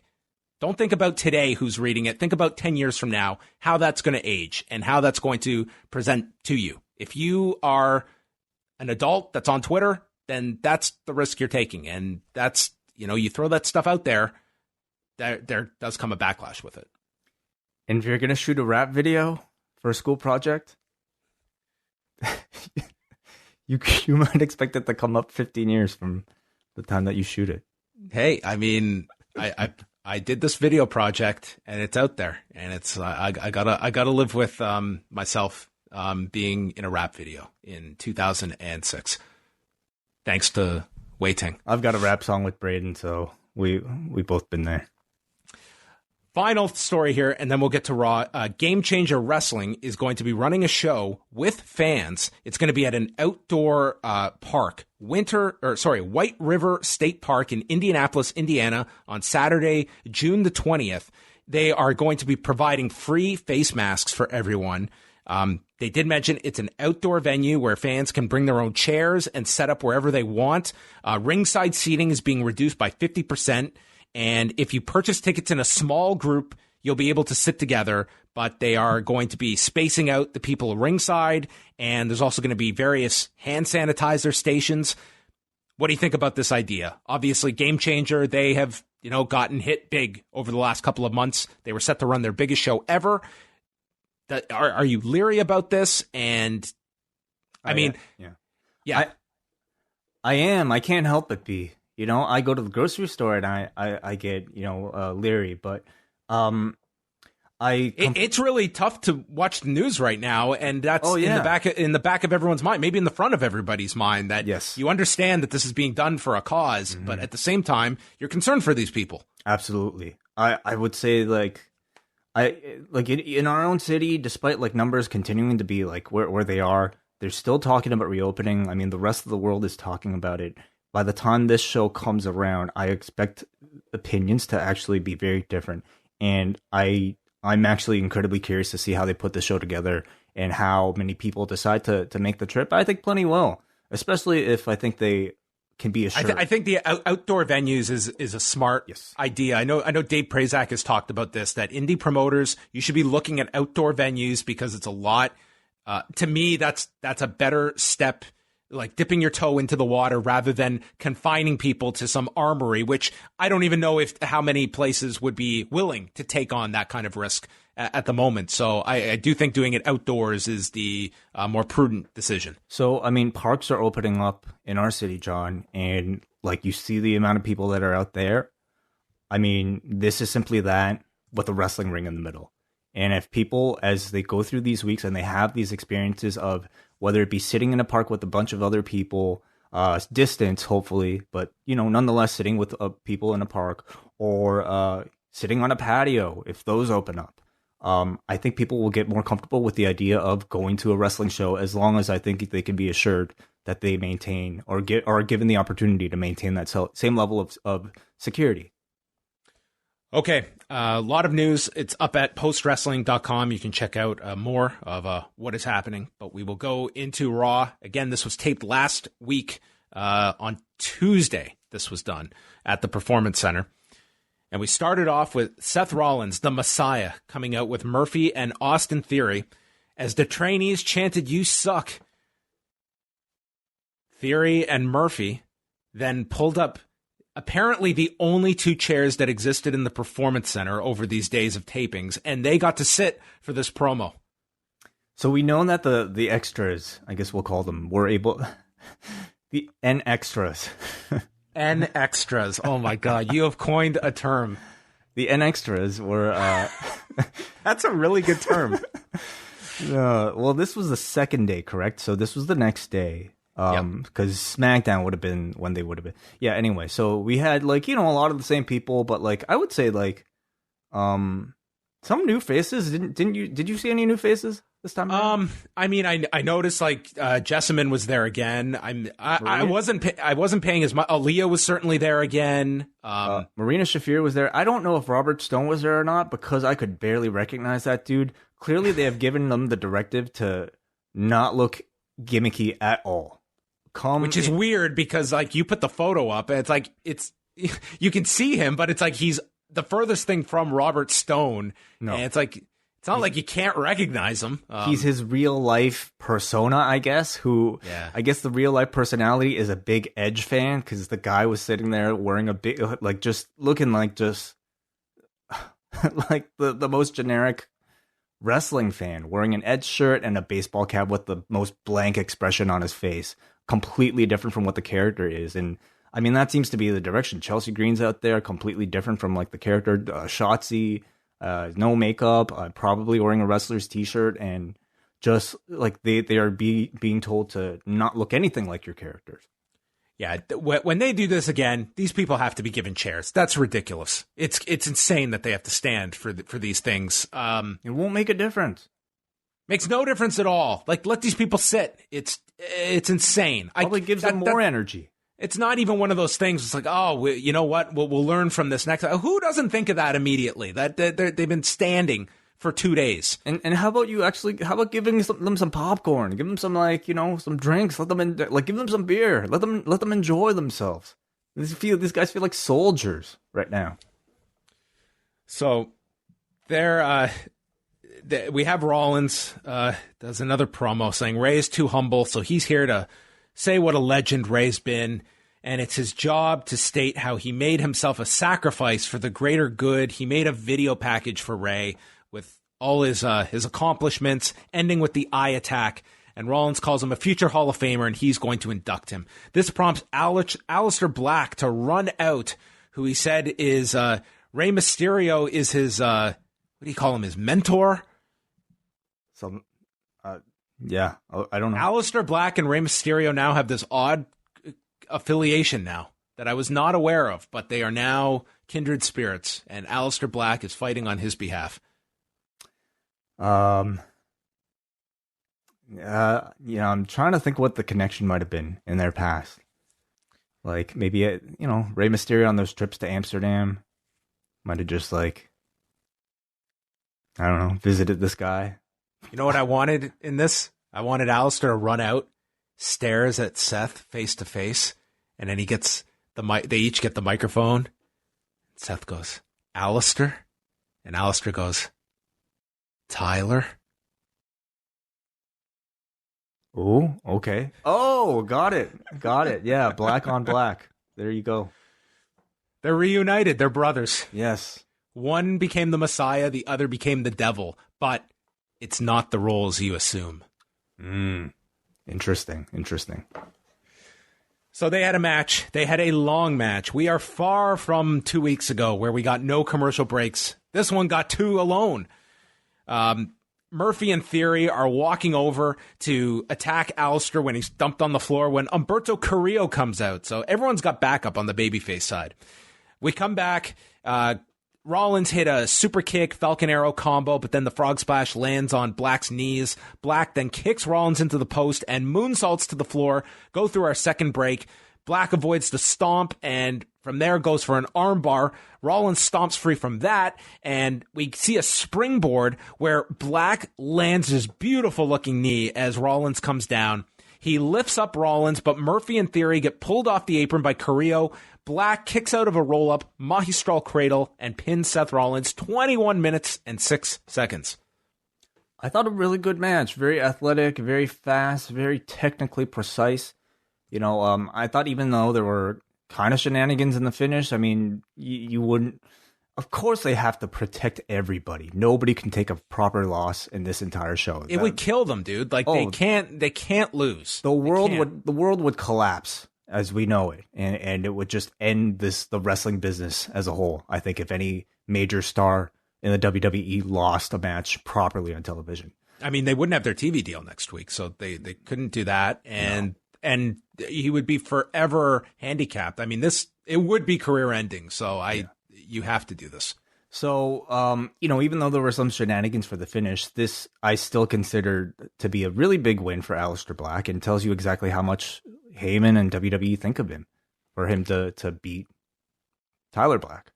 Yeah, and he sort of seems to be in this utility role that, I really get the sense, I don't know the full story with Ray, but it almost feels like Aleister is there as backup to be with Seth if Ray is not able to come back and do this program that they're, I guess, getting Dominic inserted as well. But Black is just kind of circling around as, I don't know if they might do a rematch at Backlash, because it certainly seems too quick to do anything beyond that with Seth, with Ray, or Dominic. See, I would hope that by, at this point they would know where they're going with the Ray and Seth Rollins angle. There has to be a match at the end. They can't just have Ray come out there, take up all this TV time if there's no match. Or could it be? Well, they literally have a surrogate for him. It's true.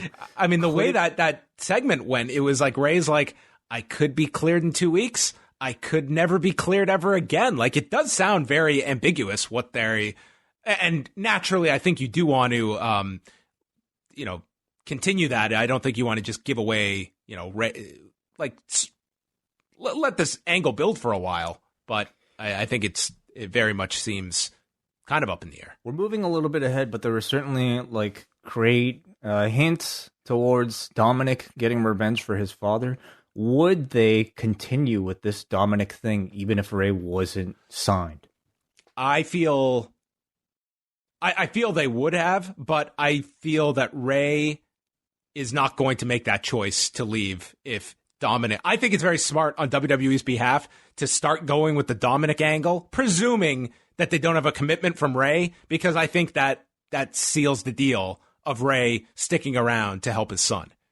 See, I feel like this is they're already like way too committed to like Ray and Dominic right now for Ray not to, be properly committed, if that is the case.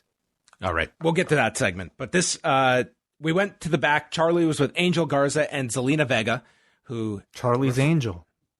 Charlie's Angel. Is that your own? Yeah. Damn, you're on fire tonight. Just coming to me. How has that not been a thing yet? This has been going on for months between these two. Oh, Charlie's Angel. I hate the fact that there's a hook to it now, because I hate these. She calls the win over Owens last week controversial, but Vega disagrees because Owens agreed to have the match, which he did, so he can't complain. Garza takes over and just flirts with Charlie, gives her a rose at the end, which, as Angel leaves, Vega rips it apart and just leaves her there with the stem as the petals fall over her. It was actually quite the visual.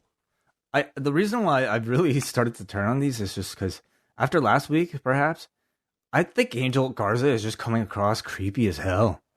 Like, the way he's just like, I fucking her. It's just, I don't know. If you put some like music underneath it, like some dark, brooding music, it's like, this guy is someone to be like calling the authorities over. I guess like if they didn't script Charlie to, like they could, Charlie is clearly scripted to be attracted to him, but if they had scripted Charlie to be like turned off, it would frame Angel Garza in a completely different way. Maybe Charlie is not aware of perv version of Angel Garza, which Kayla Braxton got to be privy to last week. So I don't know if that was intentional, and that was just more like... Maybe he's on his best behavior for Charlie, but behind her back, he's a total pervert to the other women. The behavior is the same. That's the thing. Like, I thought he came across creepy here. Okay, well, I mean, last week he literally interrupted a match to say, yo, this match here, it's like having sex. Yeah, it's totally inappropriate. But I mean, I don't know. That's the dated character they've chosen. They come back. They plugged in your house. This is when Joe asked if they're giving one away, and Tom Phillips said, "Oh, were you there for our last earnings report? We're not giving away anything right now." Then we had Shawn Michaels, who had to talk about Edge and Orton as the greatest match ever and said, "No pressure, guys. Glad it's not me." And mentions, "I've had some of my own great matches," and then goes on to list Razor Ramon, Brett, The Undertaker, and said, "We could be here all night of me listing my great matches." And he thinks that they can deliver the greatest match of all time, but because of time and experience, he's giving the edge to Edge. So, yeah. Wai Ting 2, Shawn Michaels 0 so far. Yeah, I mean, we knew we were getting these. It's seems to me to be the only excuse they could possibly have for calling this match the greatest match ever, is the chance to get these legends on to talk about the result for this match, because they've had great matches. Is that why we're going through this whole charade? Just to get Shawn Michaels and Ric Flair on TV to give a prediction? And Okada next week. Oh, God. Well, that would be worth it, I think. As he just laughs. And then Kenny? Okada could say, I spent some time in Florida. I'm not going to damage my reputation anymore by contributing to this stuff. He could... Samoa Joe could introduce him. I know this man very well. He drove me. MVP is with Lana, and he tells her he's got actual work to do, unlike you, and I'm not going to get sucked into your attention-seeking drama.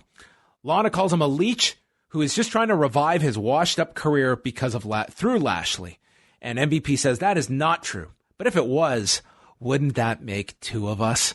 And Lana stands back and slaps him and then walked off. You know, I thought this was a really good, definitely trashy, but like good back and forth exchange. I thought they did a good job building the heat here between these two. I loved like I think Lana is like really good in this role as sort of this instigator, and MVP had a great comeback here. You know, you are saying I'm trying to revive my washed up career. If that was true, wouldn't that make the two of us? It was like just a great Jerry Springer whoa moment. So I can't wait for MVP versus Lana at Backlash. Versus Lana. Okay. What else could the result be? This is the feud. I think this is the alliance that comes out of this. Oh, you think they're going to be together? Oh, I think so. I think that's where we're going down the road. Damn, I wouldn't have seen it coming. Neither will Bobby.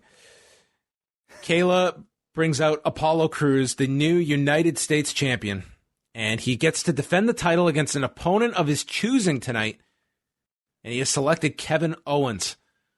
So Owens comes out. They mention how he's all beat up from the knee injury. It kind of makes Cruz look like he's just cherry-picking a injured party here. And Owens congratulates Cruz, but thinks, "You're just giving me this shot out of pity." Cruz says, "No, it's out of respect." And Owens says, "All right, well, I'm going to end your title reign." Cruz, I thought, sounded and looked really good here. I thought, you know, despite the injury, he chose like a legitimate threat in Kevin Owens. And I liked Owens kind of like humble Canadian. Oh, you don't really mean it, do you? Oh, yeah. Exactly. No, Quebecois exactly like do that. not talk like that, John. No, they don't. That's more like, I don't know, Sault Ste. Marie. So, yes, our friends to the east. But, you know, he comes across very humble, very Canadian, and then he just gets very cocky. You know, I thought it worked well to set up like a friendly but serious impromptu match. So Owens hits a dive to the floor and then a senton off the top, gets a 2 count. And then I really like this spot. He goes for the stunner where he kicks him in the gut, but Cruz sells it like a low blow. Owens is denying that it's a low blow. This is like every MMA card. This happens at least once. And I thought it was like a cool spot to have in a babyface match. Okay, it's a cool spot, but then they had Apollo Cruz basically like, you know, fake it. Because he just sucker punches or sucker kicks or sucker attacks Kevin Owens coming off of this low blow. They kind of left it. They didn't really spell it. It was not up to interpretation. He was like, "Oh, I'm hurt," and then he attacks him. Like if this dude did this, but it was like a good minute that he had to recover. I took it to be like he had got his bearings, he was up on his feet, and then he lured him in and attacked. Well, I just think if this happened in MMA, a guy who, like, you would have a clean break, you'd be like, okay, I'm ready, let's fight. Touch gloves, let's fight. This guy, Apollo Cruz, he's like, I'm hurt. Psych, like, just starts attacking him. To his defense, he should have been awarded 5 minutes. He didn't take it. He could have. He was never offered it. They offered him plenty of time. It was up to him to start. He restarted the fight himself without even telling Kevin Owens. So I'm trying to think why they scripted him like this, and I think it's because they wanted him to like outsmart Kevin Owens. But I thought it just made him look like a heel. Outsmart the guy who's got one leg. He's got an injured knee. How do we outsmart this guy? I mean, They were just Cruz wasn't exactly Superman here.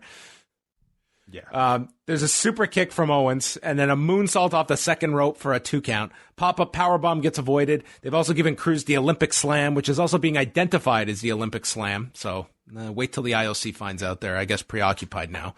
Owens lands another super kick, senton on the knees, and then after 10.5 minutes, Garza and Andrade run in for the DQ because this would have been the end of Apollo Cruz or Kevin Owens' career had they lost. So thank God we had people to run in. I don't know if it was just because like I didn't really have that much of an appetite for this show, or the fact that this was like just happening again, but like the amount of, I think, lack of care that they used to transition from this U.S. title match, an important match for Apollo Crews because this was supposed to be his first title defense. They go to a commercial break and they come back, and the tag match, of course, is already in progress. No, like, nothing here. No transition. Like, they literally walked out, and suddenly we dip to black and we fade back up, and it's a tag team match. No Teddy Long to announce that it's a tag team match. Nothing. No promo to, like, trash talk to lead to it. They must think it's such a lack of respect for their audience's time. Okay? And it's just so clear with a match like this on, like, a 3-hour show. They just want colorful, random images on screen. And there's no way after, like, 20 minutes of this shit that I can care about the next 10 minutes. Because you've conditioned me to not care that this random suplex or this random senton or this random suicide dive has any bearing at all on the result. It made me really pissed off. Okay, let's take a detour, okay? Let's imagine we've got a 3-minute commercial break, okay? You're Kevin Owens. I'm Apollo Crews, okay? What would they have said? Okay. Hey, Kevin. I've got Andrade and I've got Angel Garza. 2-on-1. I'm fucked. Can you team with me, please? Well, they were here. They were out almost attacking everybody. I imagine the physicality would have taken place the moment they touched. Right? So you're saying they wouldn't have even had time to talk? Well, they would have fought a bit first. And then it would have probably been like in the middle of the fighting. And you're like, all right, you want to make this a tag team match? No, I just worked here for 10 minutes. I'm not getting my title. Fuck this tag. What does a tag victory do for me if I'm Kevin Owens or Apollo Crews? Of course, nothing. Revenge? I don't give a shit about revenge. I want to make some money on this. Give me Garza in a singles match at a pay-per-view. Like, of course it's nothing. Of course it's like... That's an important question for the character, but it's an even more important question to the people that are supposed to be watching this match. Why would I give a shit about Apollo Crews and what is this? Kevin Owens versus Andrade and Angel Garza? There's nothing at stake here. You just like tricked me into thinking that I was going to see some sort of result to Kevin Owens versus Apollo Crews. Why do I give a shit about anything that these guys are going to do afterwards? No way. Who's that? That's Kevin Owens by way of Cole Harbor. Oh my goodness. So I would have sworn that was like a Mark Hominick, but for sure. We had Apollo Crews and Kevin Owens against Andrade and Angel Garza. They got the advantage on Cruz. He made the tag to Owens. They immediately stomped down Owens. They beat on him. He sets up for the cannonball, but he locked eyes with Garza, so he couldn't hit the cannonball. Cruz comes in for the Three Amigos by Andrade, which he turns into an Olympic slam. Garza clips the knee of Owens, and then Cruz starts dealing with Garza, lands the enziguri on Andrade, and then he hits the toss powerbomb to pin Andrade in 5 minutes. The toss powerbomb. They're still going with this name. Come up with anything. Anything. Yeah. His last name is Cruz, for Christ's sake. Like, what can you not come up that's quick, stupid and clever? 15 seconds, okay? Go. Tom Cruise. Cruising for a bruising. I think he had cruise control. Wasn't that his cruise spinning... control? Oh, okay. Bring that back. Paying your cruise. No, that's bad. Cruise ship. Toss powerbomb it is. Toss powerbomb. Cruising USA, cruising, cruise.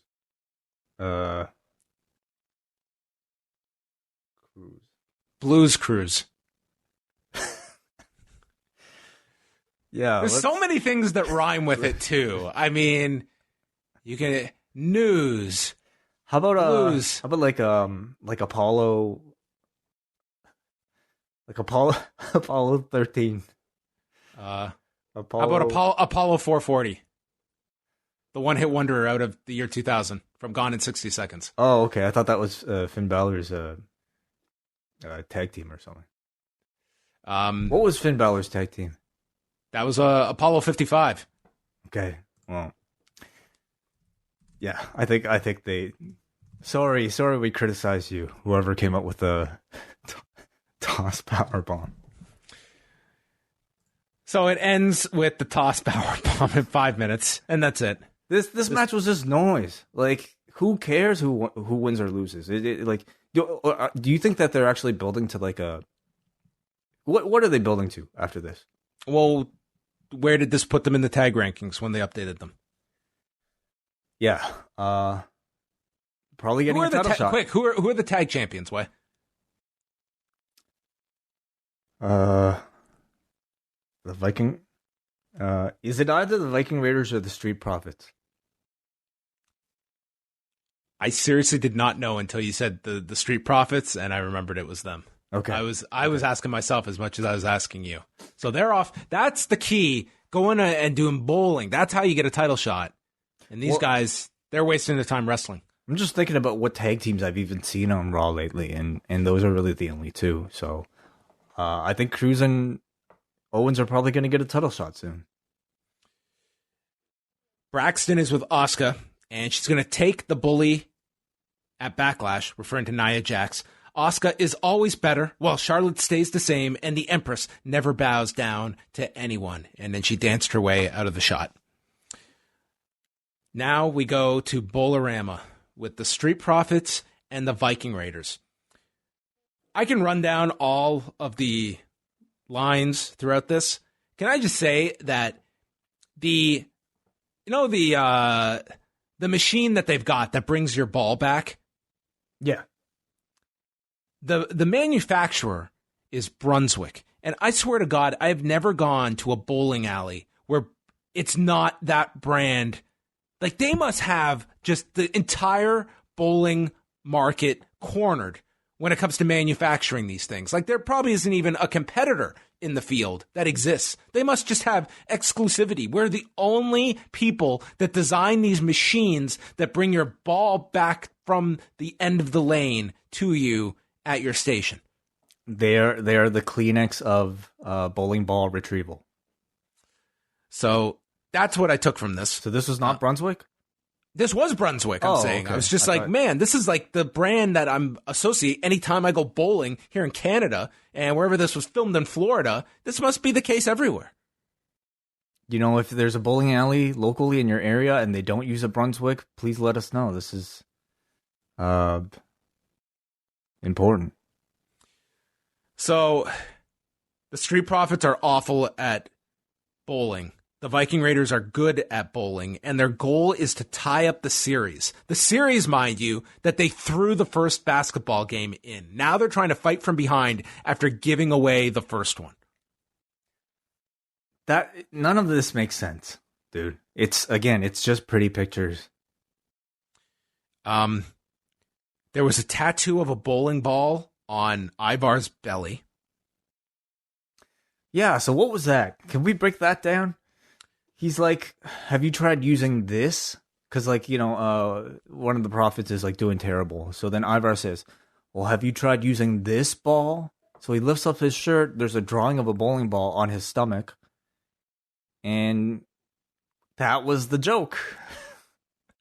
He has a drawing of a bowling ball on his stomach. Isn't that hilarious? I started thinking to myself, for this 5 seconds of this skit, man, that must have taken a long time to paint that thing on his belly for 5 seconds. And then I started thinking, however long it took to paint that on, it probably took 10 times the amount to take it off. Oh my God. Hell yeah. What about the person who had to mop up all that goat's milk? Dude, that looked gross. I mean, it was probably regular milk, because goat's milk is probably really expensive. It was probably milk that had been left the last time that bowling alley had been open back in March. Could be, yeah. Or maybe milk with cottage cheese mixed in it, which would be just as gross. Have you ever drank expired milk by mistake? I don't think I have. It'll scar you. Like, it happened to me in April of 2006, and it was one of the worst things ever. So how did it happen? Were you drinking from the carton or what? I poured it out. This was late at night, and I'm not examining any particles that are coming into the glass. And then when I went to drink it, and dude, I did the fucking spit take of all spit takes and was just disgusted. It was so gross. Oh my. I get queasy just watching a segment like this, seeing this. It takes me back. Eric hit a strike. Who cares? They tied the series 2-2 at the end of this. Yeah, so, okay, so... Oh, when the lights go down, the Street Profits take over. Once they turn to Cosmic Bowling, that's when the Street Profits start to rake up the points, and they're about to win, but then Ivar does this shot where he slides down the lane and gets a strike, and the Viking Raiders end up pulling away and winning this, so the series is tied. Yeah. The series is tied, and I wrote a typo on my notes. I wrote the series is tired, but I realized it really wasn't a mistake. I think my fingers are trying to tell me something. This shit is just, they're really drawing this out, and I don't think this was the worst week, John. Like, what was the second one? The archery was bad. I mean, they've all been bad. All the punchlines have been so bad.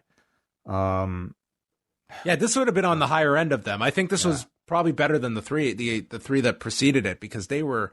I can't even tell you anything that was funny in the last three. So they have a running gag that Ivar is incredibly attractive to all the female workers that are about to kick them out. Yeah.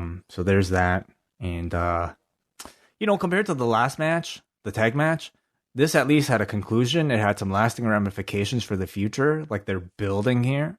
This is the G1 compared to the typical Raw match. Yeah, we didn't go from one frame to the next, and all of a sudden it was one-on-one. Yeah. The lights did go out, though. That's true. They did.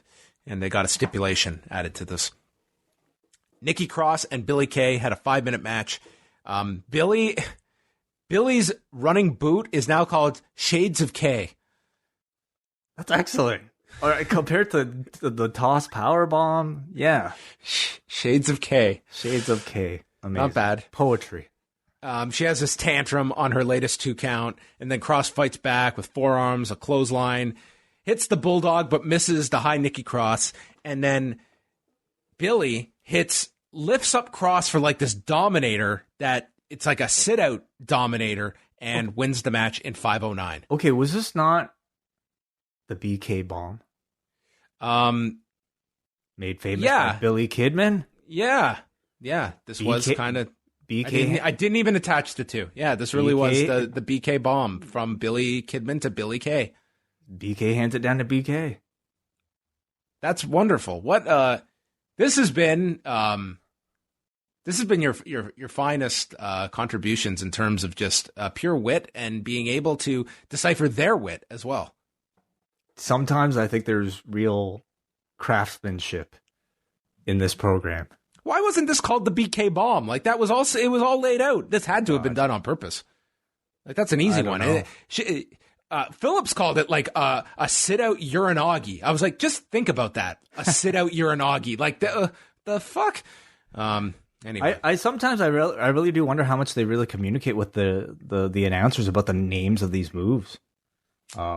But BK bomb, it's like for all we know, maybe like Vince is like, what the fuck is a BK bomb? Is that like, a new special at Burger King? That dude's never gone to a Burger King in his life. You don't think so? They got chicken sandwiches. Don't they have chicken wraps at Burger King? I wouldn't doubt he's eaten something from Burger King, but he's never gone into a Burger King. Maybe not inside. But like late at night, you have a chicken wrap craving after like a long taping, you probably only have one place to go to. Yeah, can you imagine that guy at a Dairy Queen late at night?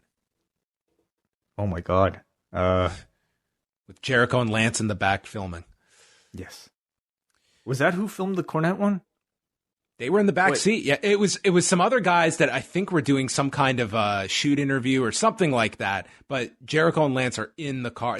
I don't know if they're the ones actually. I don't think they're the ones filming it, but they're there. Amazing, as I recall. Charlie interviewed Drew. He doesn't back down from any challenges. He'll hit everyone with claymores, even if you're coming off the street. Then we go to our satellite interview with Rey Mysterio, who is back at home. He's in his mask with his eye covered up. He does not have a timetable if or when he can return, but if an infection sets in, it could end his career. So then Joe asks him, "Are you retiring right now?" It's like, "Joe, I just explained I don't know what the prognosis is going to be." But he says, "I could be cleared in a few weeks or never cleared again." And he then says that he has a message for Seth. He says, "For a Messiah, Seth carries a lot of negativity." He explains, "I was not chosen as a sacrifice." And then Dominic walks in, and he's got a message for Seth, who calls him barely a human being, and someone from this family needs to do something. And Rey says, "Seth Rollins, damn you for what you put my family through. You said I cried when the cold metal met my flesh. I'm a man of forgiveness. But Seth, I will never forgive you for what you did to me and put my family through. Damn you, Seth Rollins." And Rey gets up, he's fuming, and he leaves. And Dominic looks into the camera, and he tells Seth, "You're a man of scripture. An eye for an eye, bitch." The bitch, I think, really sold it. I will be this was such a great promo from Rey that it will be a little disappointing when 18 months from now they're having a singles match, and then after the commercial break they're teaming together because they're both baby faces taking on the heel group of the day, which will happen. Rey and Seth Rollins? Yes, when there will be no explanation of this this blood feud and his inability to ever forgive this man. But I thought this was great. Yeah. Oh, you hated it. I think it was, John, I think it was fine. I think Rey is a terrific speaker. You know, this was a big test, I think, for Dominic, as, you know, every appearance will be for him from this point on. Like, it's a big role for a guy with almost zero experience like Dominic. And I worry he's not ready for a role at this level. He probably isn't. I'm being nice by saying probably. I worry his acting wouldn't be there for something that I think demands a bit more acting. If the story is good, I could definitely still get into it. My problem with it was the fact that they advertised this last week, John, as the Rey Mysterio retirement ceremony. And if that was the case, clearly nobody told Rey Mysterio about it, because the man didn't even dress up for it. He's just like wearing another Rey Mysterio t-shirt, didn't even show up. He's on Skype in his gym. You know, it's like, "Hey, Rey, we're here to check in with you for your retirement." And yeah, I'm not sure. I don't know. Gives us no information. Doesn't even basically says, "I'm not retiring." Okay. And it's like, it's just another thing where, like, if you're one of those people, I remember it's not like there was a ton of hype for this Rey Mysterio retirement ceremony because it came out of nowhere. Nobody bought into it anyway. But for the one person, that one little child who is a huge Rey Mysterio fan, who says, "Oh my God, this is going to be so emotional next week, Mom. I got to watch this." And you see this, it's like, even though the kid's probably like, "Oh yeah, he's not retiring." I mean, you have to be disappointed. This is like, it's a complete letdown from like the grandiose, I think, promotion that they decided to give to it. And to me, it's just another, fuck you to like the audience's time. Well, Dominic versus Seth, eye for an eye match. Maybe they're going to have a blindfold match. An eye for an eye match. We just had that. The Santana and Ambrose. That's true. I don't know if this certainly did not hit the level of Santana's promo when his eye was injured. No, did not. That was fantastic. I think this, if Rey is on board and everything, then this just needs to be a destruction of Dominic to set up the big match, maybe in July. I don't know how long they can hold this off for, but if you've got Rey, then this could be July or August that they eventually get to this. I like the segment, though. Could it be a big, like, total destruction if, like, I mean, if isn't the whole point of this whole thing to like eventually promote Dominic as like a future star? Well, he's going to be the sacrifice in this whole thing, not Ray. Right. Yeah, we'll see. Nia Jax comes out, and she says she has been repeatedly attacked by Asuka and Kairi. They aren't what they say they are. Asuka did not earn the title and was gifted it because of hormones. Jax is the victim. Asuka is a backstabbing, undermining charlatan who will be exposed at Backlash. Charlatan. Yeah. Charlatan. She spoke a bit of Japanese here as well. Don't know if you noticed. She like mocked their promo style and then just said the word Japanese. Yeah. She's like Japanese, and I felt as awkward repeating it as I probably did hearing it. We got a recap of the R-Truth Rob Gronkowski classics, and we go to Foxborough, where R-Truth is dressed up as a gardener at Gronk's house. Gronk is coming out with a man that is trusted enough to be in his house during a quarantine to film him about to do a TikTok dance. He starts his dance. Did you notice the dance? Please inform me. This guy was doing the Macarena in 2020. Holy shit. For TikTok. In fairness, some of the people in the crowd at AEW last week were also doing that when I think it was the Jacksonville Jaguar cheerleaders were coming out for that last segment last week. Oh, in the crowd. Like the wrestlers that were in the crowd. It somehow is the one enduring dance. Hey, let's be honest. Okay, on Friday, in a scene that, let's be honest, you and I completely whiffed on, was a reference from 38 years ago. If you watched Fast Times at Ridgemont High, this at least is only 25 years ago. So, I mean, by next week, we might be getting Livin' La Vida Loca. What was that, 98? 99. 99. Right. Progress. Yep. Then maybe we'll move on to like I'm trying to think. Maybe we'll move on to what was popular. In what year? In the 2000s. I really blanked out on that. Nothing. It was a bad decade. It was not too entertaining. The to be quite honest. The world did end in 1999, I would say. Well, we were all worried it was going to.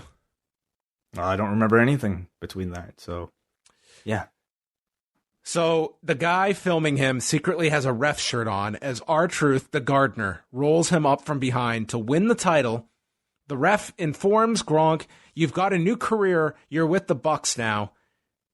And that was it. That's the end. This was the write-off of Gronk, I think. You think so, eh? You don't think he'll probably be back in the future, but not for the season. Yeah, I don't know. I don't think this got any kind of interest from anybody. I don't know. Are you kidding me, John? This was great for the WWE's mainstream reputation. The stock has been through the roof ever since Gronk was attached to this company. And I don't know if they're going to survive now after this transition. Yeah, this is now we've got this title back in circulation. Yeah. So that's wonderful. Randy Orton. Oh, sorry. First we had Nia Jax and Kairi Sane. So this was the heavily discussed match last week where Kairi Sane suffered a cut during the match, which it's very obvious where this is and how this was edited together. So Jax at the beginning is patting her on her head and goes for the Samoan drop, and that's turned into a sleeper. Jax is able to get out. She eats a spinning back fist.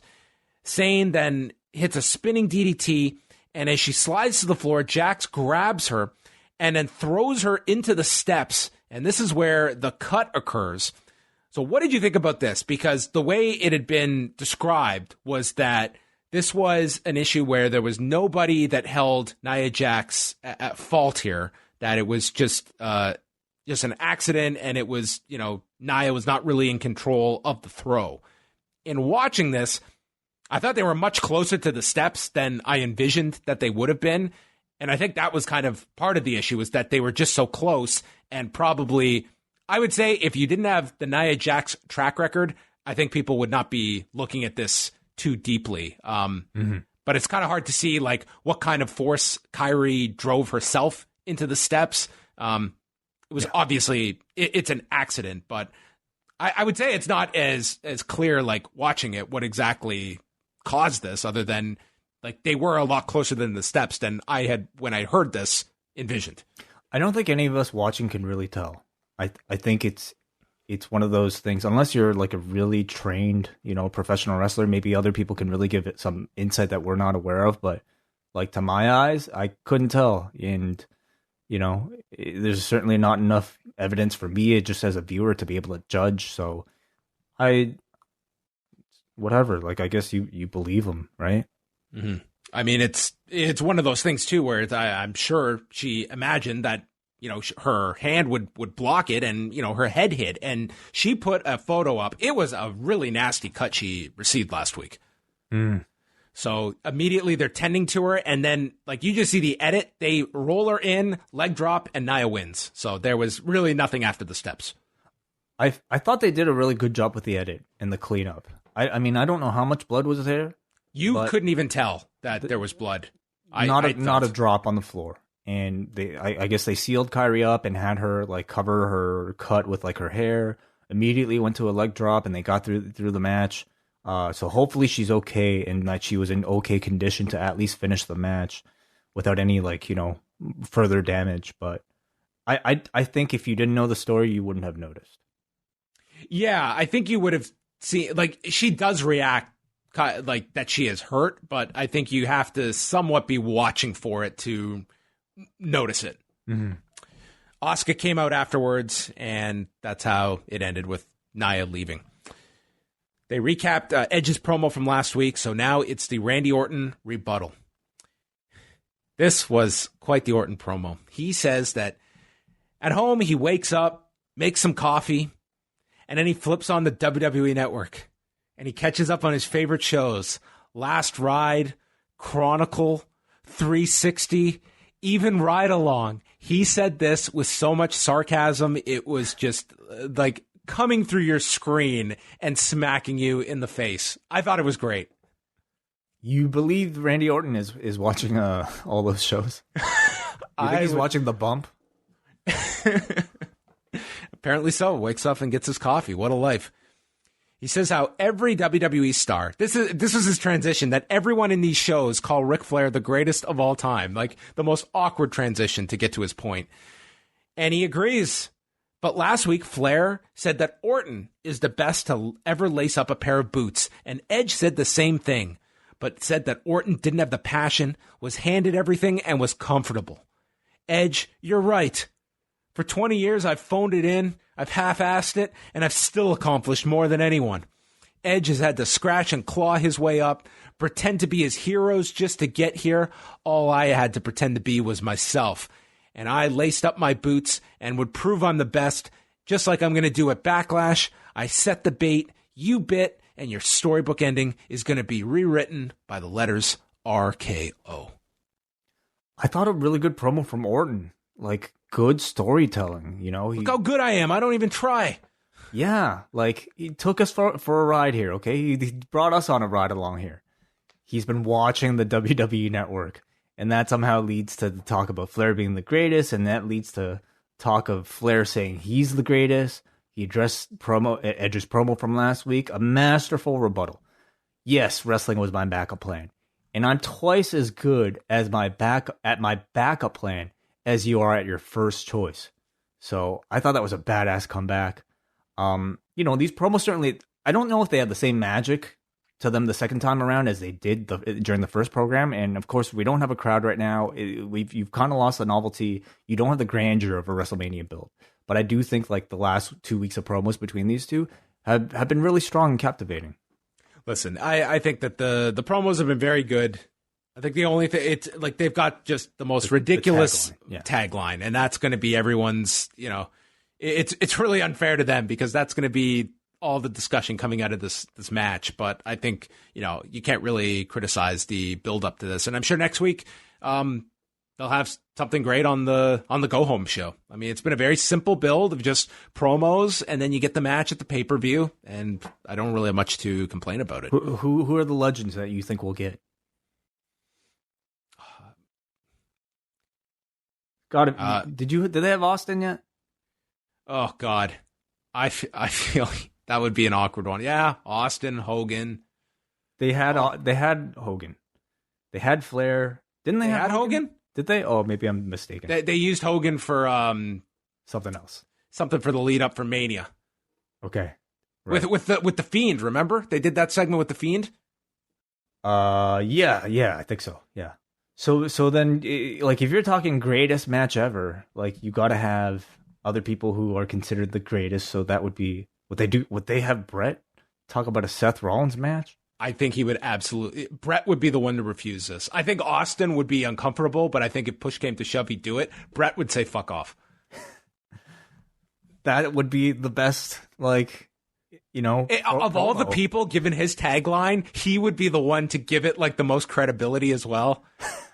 I think that this Sunday, you're going to have the best match there ever was. Could you imagine Brett saying this? No, he would just say fuck off, which would, I think, be great. Somebody should just find him and ask him for his opinion on this, and he would just probably go on a 10-minute tirade about one of his, like, own matches. And anyway, yeah, neither of you are a Molina. That's who they should get. You got to get Alicia Fox and Molina and get their take. Yeah, get Cameron to come in and talk about, the predecessor that sets up the stage for the greatest match ever to eclipse Molina and Alicia Fox. Charlotte comes out, cuts a promo. She says she wants all the trainees to shut up, but she's rooting for all of them to be the next Rhea Ripley or Io Shirai so they can step up to the throne and bow down to her. Asuka has a history of bowing down, goes over her accomplishments. Asuka Charlotte, they had a very good match here. It focused on Asuka's knee with Charlotte working it over. They went through a commercial break. Flair came up with a bloody lip at one point.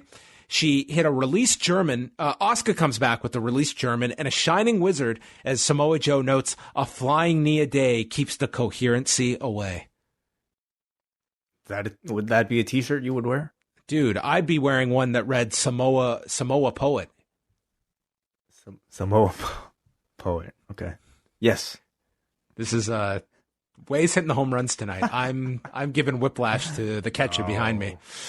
There's a flying armbar onto Flair. She powers up to her feet. There was too many of these submissions and powering up to your feet to get out. Like, not everyone's got the Quentin Jackson ability to just slam out of an armbar, but in WWE, it's such a go-to. It's their go-to for a triangle escape.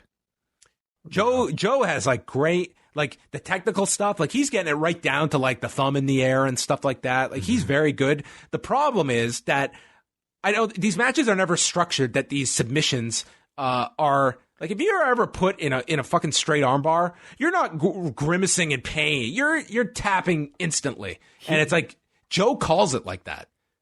He knows. Like, he puts more... He's trying to call, like, a worked pro wrestling version of a submission as if, like, using real-world knowledge. And that would be great if the wrestlers were in on it on that same level. But, like, wrestlers typically are just using them as pro wrestling moves, the way they would use, chin lock, headlock, that type of thing. So... They're really getting to a fever pitch here. There's a big boot that sends Asuka to the floor, and then Asuka's own music plays, and out comes Nia Jax with an Asuka mask on. She removes it, and it's got the green face paint on, which is described as psychological warfare that Asuka just cannot ignore, and goes after Nia and gets counted out in 9:34. 9:34, okay. Well, I'm glad. I'm really glad my 9 minutes and 34 seconds were used. With a commercial. I kid. I mean, I thought this was good action while it lasted. These two have tremendous chemistry. I didn't even expect a finish here.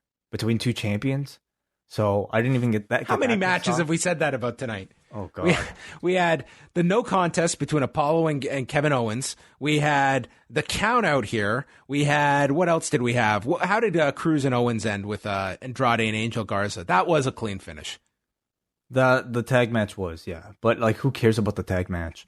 Out of 4 matches on this show, I guess you had 2. Billie Kay and Nikki was a perfectly logical, finish where the person challenging for the belt won. Black got the distraction. It was the distraction that led to the pin. It was distraction, yeah. I mean, so it's way too late to have the conversation about there being not enough clean finishes on Raw. I guess it just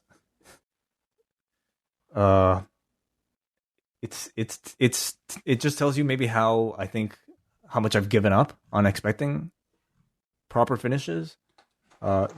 Anyway. It ended. Charlie's with Lana. Lashley has requested she not be ringside due to her beauty. And she's asked, do you think that's really MVP's idea? And now she's certain Lashley would never do that. And the agreement was that she'd never come out for Lashley's matches, but never said anything about coming out for MVP's matches. So she is going to make an appearance during the main event, which is Drew McIntyre and MVP, which started with like 4 minutes left in the show. Lashley is out. Lana comes out before the bell rings, and then Drew goes after MVP. He hits a Glasgow kiss. MVP rolls to the floor, and Drew gets into Lashley's face, allowing MVP to throw him into the post and the plexiglass. We've got a new weapon to utilize. And then a running boot in the corner. MVP can only get a 1 count. Drew fights back, axe handle off the top, does the kip up, and is setting up for the Claymore when Lashley pulls MVP to the floor, leading to Drew hitting a Tope Con Hero onto both men. They go back into the ring, countdown Claymore, and Drew wins in 2:55. And as soon as he wins, Lashley applies the full Nelson, and that's how the show ends. Match was like, satisfying 3-minute exhibition on TV, sure, whatever. Shortest thing on the show. What was Lana's role supposed to be in all this?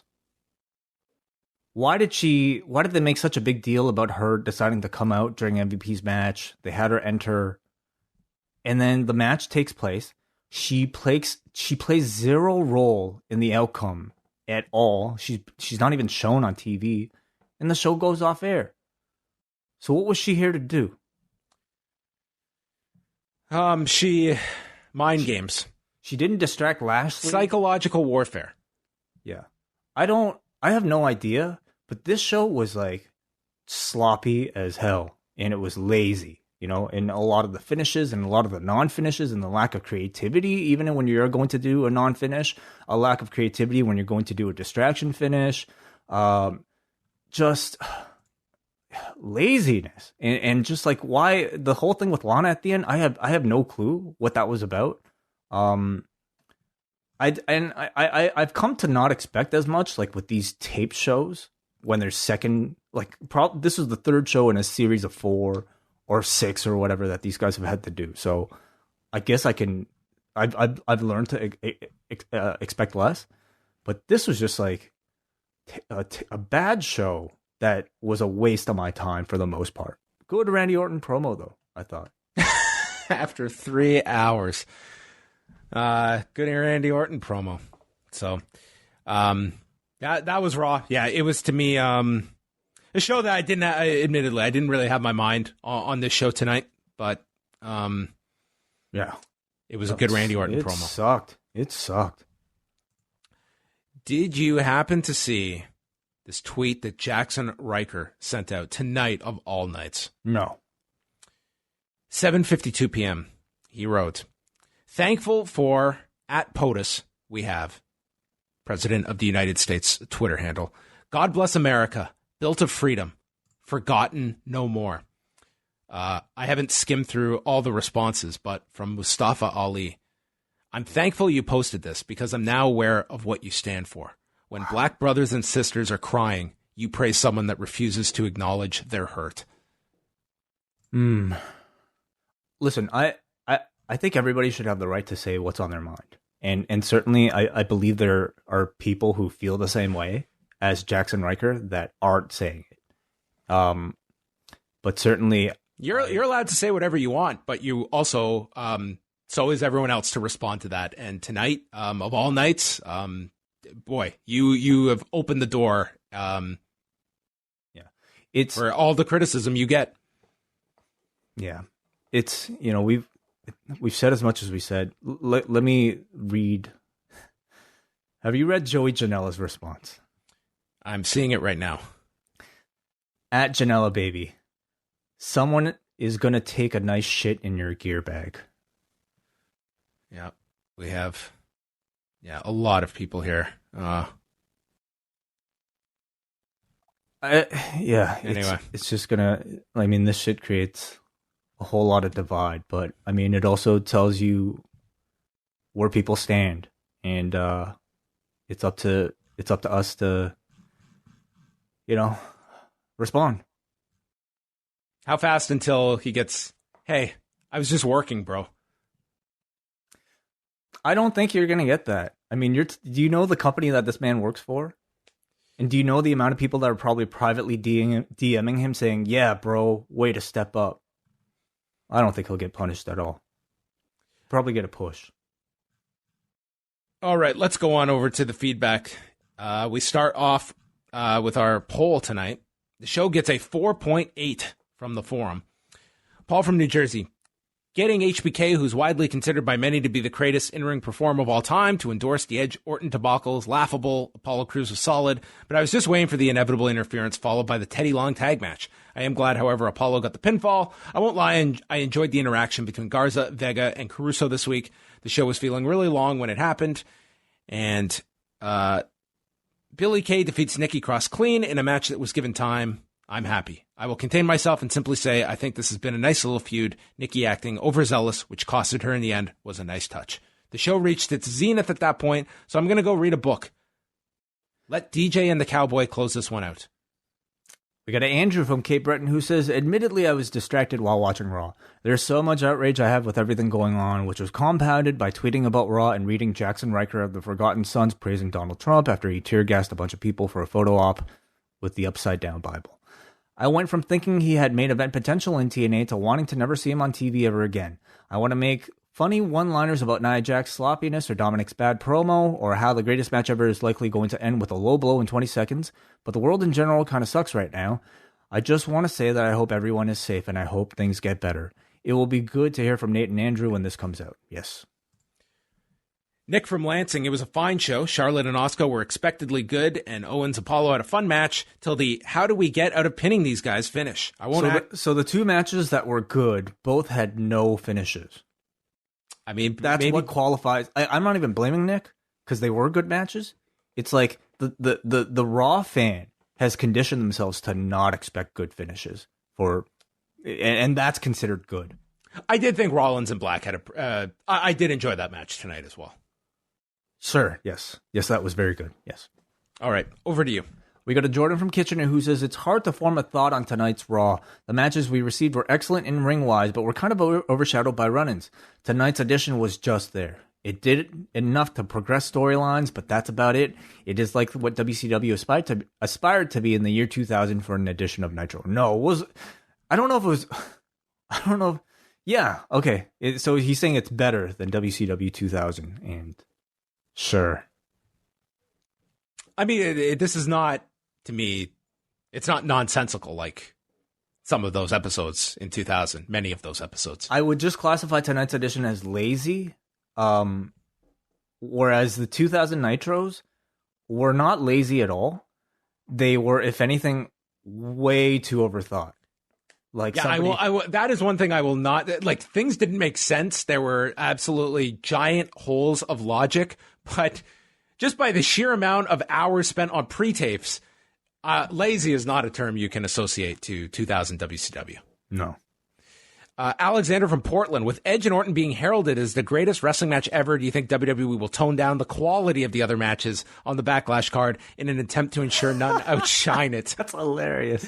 Hey guys, we want to really dial it back a little bit, okay? Do you honestly believe that would make any difference in anybody's minds? Let's say we saw a show that was full of just complete duds, just shit matches. Then in the last match, okay, great, 3.5-star match. Are people going to be praising the 3.5-star match as the greatest wrestling match ever? You know who has the hardest job other than Orton and Edge? It's Tom Phillips having to call this thing. Oh, goodness. Yeah, that'll be a big performance. Like, he has to call it as, like, the most important match ever that you're bearing witness to. No, that's not the tag, John. It's the greatest wrestling match ever. Oh. He says, now that we have the 24/7 title back on TV, how soon do you think we'll see the Street Profits and Viking Raiders involved with it? Yeah. Who cares? Yeah, I don't know. Finally, we got Adam from the street who says, this Raw felt like an episode of Main Event. So many recap videos. Also, Shawn Michaels' beard may be his best wardrobe choice in decades. They seem to have changed the Edge Orton match to what just could be the best match ever. At least they added in voice. Haven't they been saying that? Didn't Charlie say that the first week? Sorry, say that again. That they say it just could be the greatest wrestling match ever. Some might say. Right. They've added, yeah. Okay. They've qualified it a little. But the tagline is, like on the poster, it's the greatest wrestling match ever. It doesn't say, some people think. It's in the fine print. It is. And they're getting, it's funny, like even the people endorsing it are adding some people say. It's not even like those some people are these credible legends. It's, who are these people? Like, listen, they can't go overboard, John. They have to maintain their credibility. You know? Can't just go out and lie to our audience. Some people did say this would be the greatest wrestling match ever. I just can't find them. The WWE themselves have said that. So it is. Those are the some people, yes. Our marketing department, they all got together. They said, could this be the greatest wrestling match ever? It could, yeah. Done. Okay, so it sounds like... Okay, he says, finally, in the promos for NXT, it seemed like there was a new guy doing the voiceover. Do you know who that was? No idea. I didn't notice. I didn't notice either. So maybe there is a new voiceover guy on the commercials. All right. Thanks to everybody for listening to this show. A big thank you once again to Nate Milton and Andrew Thompson joining us at the beginning of the show. We hope everyone is safe out there, and we are going to be back Tuesday night with Ask Away. Yeah. Thanks for listening. I really do hope most of you listen to the entire show, and even all this stuff is just doesn't matter. Like the wrestling stuff doesn't matter. It's what was earlier that is most important. So just, be careful, be safe, and be educated.